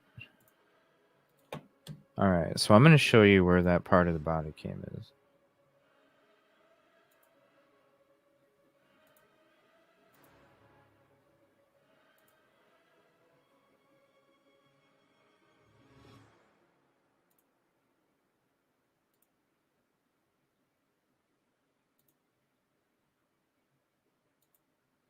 Okay. So you're zooming in where you would see his left shoulder, his left arm, and that's where you'd get the background. See, because look, pay attention. So when you're looking at this screen, okay, see the window? I do see the zipper you're See talking about. see the window right here, right? It's very important that you look at the perspective. Yeah, I don't know. We're gonna play it in a second, but just get the perspective in your mind. Here's the window. Now we're gonna go back to this screen. See how close it's zoomed in. So we're only getting a very small square. Okay, I'm gonna go back to this. See how close we are to the window. Okay. So it's going to be something in line slightly above where the window is. Now we're going to go back to this screen and we're going to play it. Citation here. See the ripples? That's your stairs. Oh, It's I the see, coat I or see, I yeah, see. it's the coat or a shirt. Yeah. Boy, I was There's your thinking a ripples. shirt. So Now I you're see it. I so when see. you come here, you're seeing the ripple of the coat. Right. Got it. Got it.